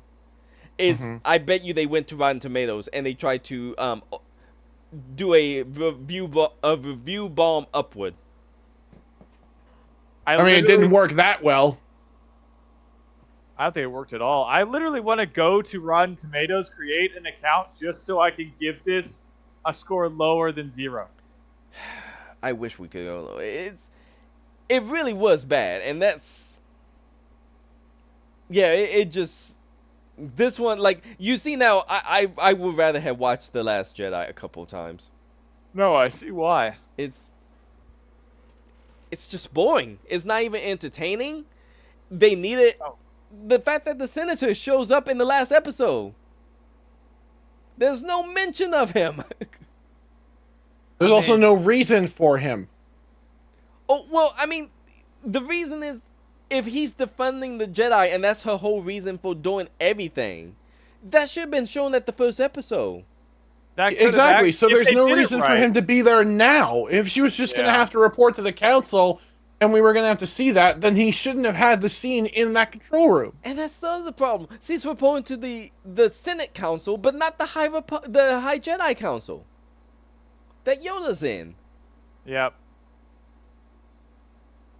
And that's my thing. It's like they could have made that an interesting plot, but they'd have to actually do something with that plot. Yeah. Like it needs to be at the very start, and they need to actually have a discussion about, okay, you do this, but what's going to happen? Well, if you get rid of all of us, then you're going to have mass chaos. You're not going to have peacekeepers anymore. Like, it's the same conversation people don't want to have with defund the police. It's like, I'm sorry. Yes, there's bad policemen. But a lot of them are not. And I'm sorry, but we're better off with the police than without them. I'm sorry. People aren't always angels. And we should stop pretending that. It's the same with the Jedi here. I mean, there's a few bad Jedi. We see them in the Clone Wars. But the problem is, when the Jedi aren't around, we get the Sith Empire and Palpatine. Exactly. And I mean, we have real world examples of this. Look at that little town they made up in Minnesota with George Floyd. Remember, they made an entire lawless town. How many people died in that little area before they had to close it down? A lot. It was a lot. It was a shame. It just hurts to So like, this. And why was this in Star Wars anyway? This is Star Wars. It's a sci-fi fantasy life about good and evil. Like, why is all this weird, creepy sexual crap in it? Because the Force is female. So females are just oddly, creepily, like, turned on by creepy men who slaughter people? That's what they're implying. I mean, okay, if you want to say that, fine. Because like, apparently, guys kind of knew that, but okay. Because apparently, when we watched the original trilogy and Vader was seduced to the dark side, we thought, oh, so he just, would lure to the dark side. Leslie Hurtland heard that part and go, seduced to the dark side. That sounds sexual. I'd hate to. Someone really needs to check that woman's laptop. Oh, jeez, I don't want to go near. I don't want to. Have. Yeah. You know what? Don't check it. Just burn it. I'm out of drink. that's how far. I'm gonna say one thing, and this is based off of another franchise Disney has that has nothing to do with Star Wars. Okay. But I'm gonna say thank you to Deadpool and Wolverine for showing Disney that people don't need this shit. They just want good stories. So yes.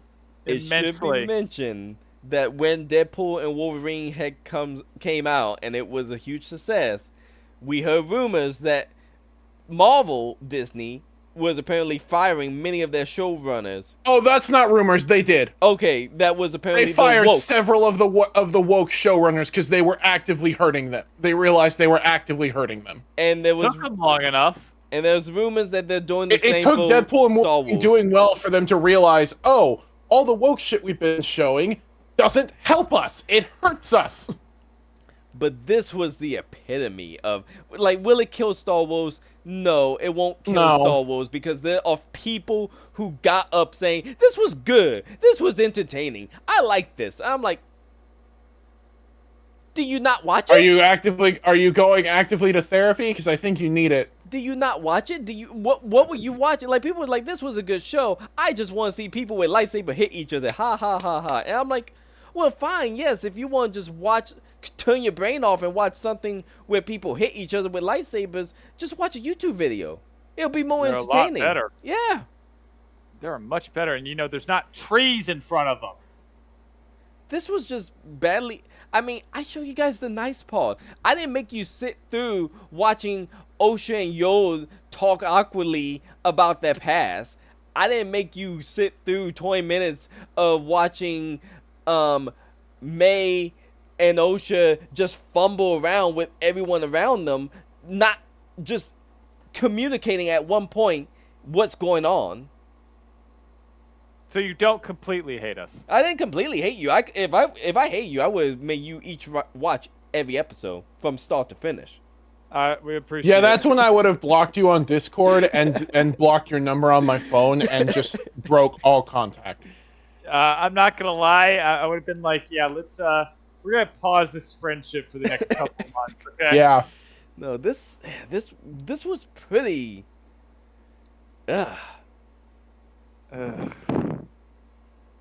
I mean, I'm trying to think of something like more annoying that I watched.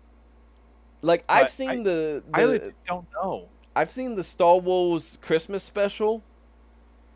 That was better. Yeah, I can imagine. That was cringy, but at least it was cringy enough from a fan point of view. Yeah, no, I'd have to agree with that. This was boring. It was inconsistent. And even laughing at its faults isn't that entertaining. No, it really isn't. Like, I'm gonna say this: Attack of the Clones was far better. And you hated Attack of the Clone. Yes, it's still like of the movies, it is still my least favorite movie. And yeah, no, I would rather watch Attack of the Clones than actually watch this entire thing. At least it's over faster. This is 4 hours. Yes. Even listening to their awkward conversation about sand, I would rather go through that again than watch this. And every episode was what? This was $22.5 million per episode. I don't know where they spend that money, but Leslie Headland made a fortune. Yeah, clearly. I'm almost positive most of that budget was embezzled because this looks like a series you could make with less than $100,000. And Zed, that's what a lot of people think happened. Is a lot of people think this is a $180 million series, and people are like, "There's no way you wrote this lazy shit with $180 million," and they were like, that's probably why they canceled season 2, because there's no way Disney's gonna pay another $180 million for another season of this. Yeah. When no one I would watched think this. so. I will bet you she's on somewhere complaining she deserved more money. Yes, Twitter. Yeah, I mean, this was horrible, and I have seen My Mother the Car. That was a show. It's exactly as it sounds. A guy buys a car, and the spirit of his mother is in the car. And It's not a good show. It doesn't sound like one. It's really not. I would like to point out that if that ever happened to me, I love my mother, but if I ever bought a car and my mother's spirit was in it, I would go back and be like, can I have a different car? Just because I don't know how to deal with it and I don't want to. And I can almost guarantee my mother would say, first, can you destroy this car so I cannot be in an object? I'm trying to think the other shows that may have been like slightly worse than this. There was the Casablanca TV series. That was pretty bad. Well, one thing I can say is a lot of people are dancing on its grave right now. A lot of people who apparently never seen this series are complaining that it got canceled by the we are sexist, racist, and fascist, and they say they blame us for it being canceled. I personally will take full credit if I am so powerful in my hatred of this show that I got it canceled. If my power is that great, I will fully acknowledge all the hate of that. I hope I was so powerful that my hatred of this shit got it canceled. We will stand by you proudly with that. Yep. Proudly. Any last comment on this show? Quotation mark. I'd rather watch Manimal. Yeah. Manimal. Manimal was a TV show about a professor who could turn into animals, and he helped a detective solve crime. That sounds entertaining. That actually sounds entertaining. The premise was entertaining. The show itself was not. Okay. Okay. So, fine idea, bad execution. Yeah. I mean, this Yeah. is coming from me. Y'all know that my stance on some of the more recent things with Ninja Turtles. I would much rather watch Rise of the TMNT and the most recent one movie compared to this shit. To give context, Zed called the Rise of the TMNT what, the turtles are fighting paper ninjas now? They're fighting paper ninjas. They're all Michelangelo, and they gave Raphael tonfas. You do not give. No. I can excuse the yo-yo with Mikey because that's something he would do. Yeah. You do not. I can excuse the giant sword with Leo. That's something he would do.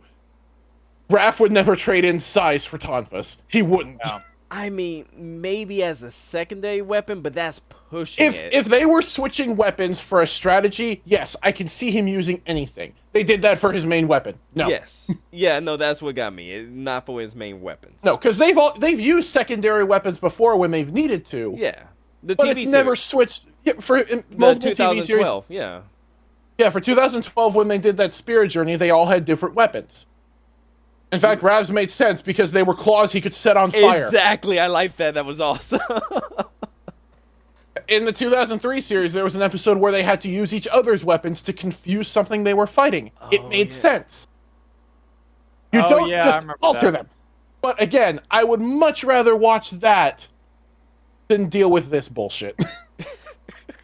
Because at least that I can excuse roughly as, well, at least they somewhat kept with some things originally or others. But this is just straight up no. We got fire in the vacuum of space. We got trees falling the wrong way. We got when they shouldn't fall in the first place. We got virgin birth with lesbian witches. I love all of it. Yeah. Not just that. They did that and then did essentially the same process, but to split them into two people. Yeah, they never explained why they had to split them into two people. I guess that was gonna be season 2. I'm almost wondering if they didn't switch it into two people. They tried to do the thing and somehow fucked it up and made two of them. There is a conspiracy going on that some people think that they originally wanted to be one person, but because it was very clear Leslie Headland wanted the twins to be stronger than Anakin. So some people theorize that this was her trying to, like, they were like, there's no way. I would like to point out that if Anakin was here, everyone would be dead. Oh, that would be entertaining. Everyone. It wouldn't matter what side he's on. Everyone involved would just be dead. And to show how much I didn't want a season 2, I knew for a fact the season 2 would have had to end with Palpatine or Plagueis killing all of them. Because they don't exist in the Clone Wars. No. And I didn't even have enough enthusiasm to hate watch this, to watch them die for a season 2. I can understand why. Like, you'd much rather just pretend this is like some fever dream of some Star Wars character and it never existed. It's all canon now. They need to fire that cannon and destroy a few things. Right. Did I tell you the story of Dark Plagueis and the lesbian witch coat that gave him the idea? We'll end this part. We'll end this, but let me. I will show you guys the video. Someone did make fun of this. Okay, good. It is a good palate cleaner. Good. Okay. I think we could use that. Well, with this long episode done, we'll end this. See you guys on another one. Hopefully not this. Not this. Not this. I hope not. I hope if we ever do this again, it's for a good series. Or something that's at least bad enough to where we can enjoy making fun of it. Hopefully. Yeah. Definitely not Star Wars anytime soon. See you guys. No. Yeah. Au revoir.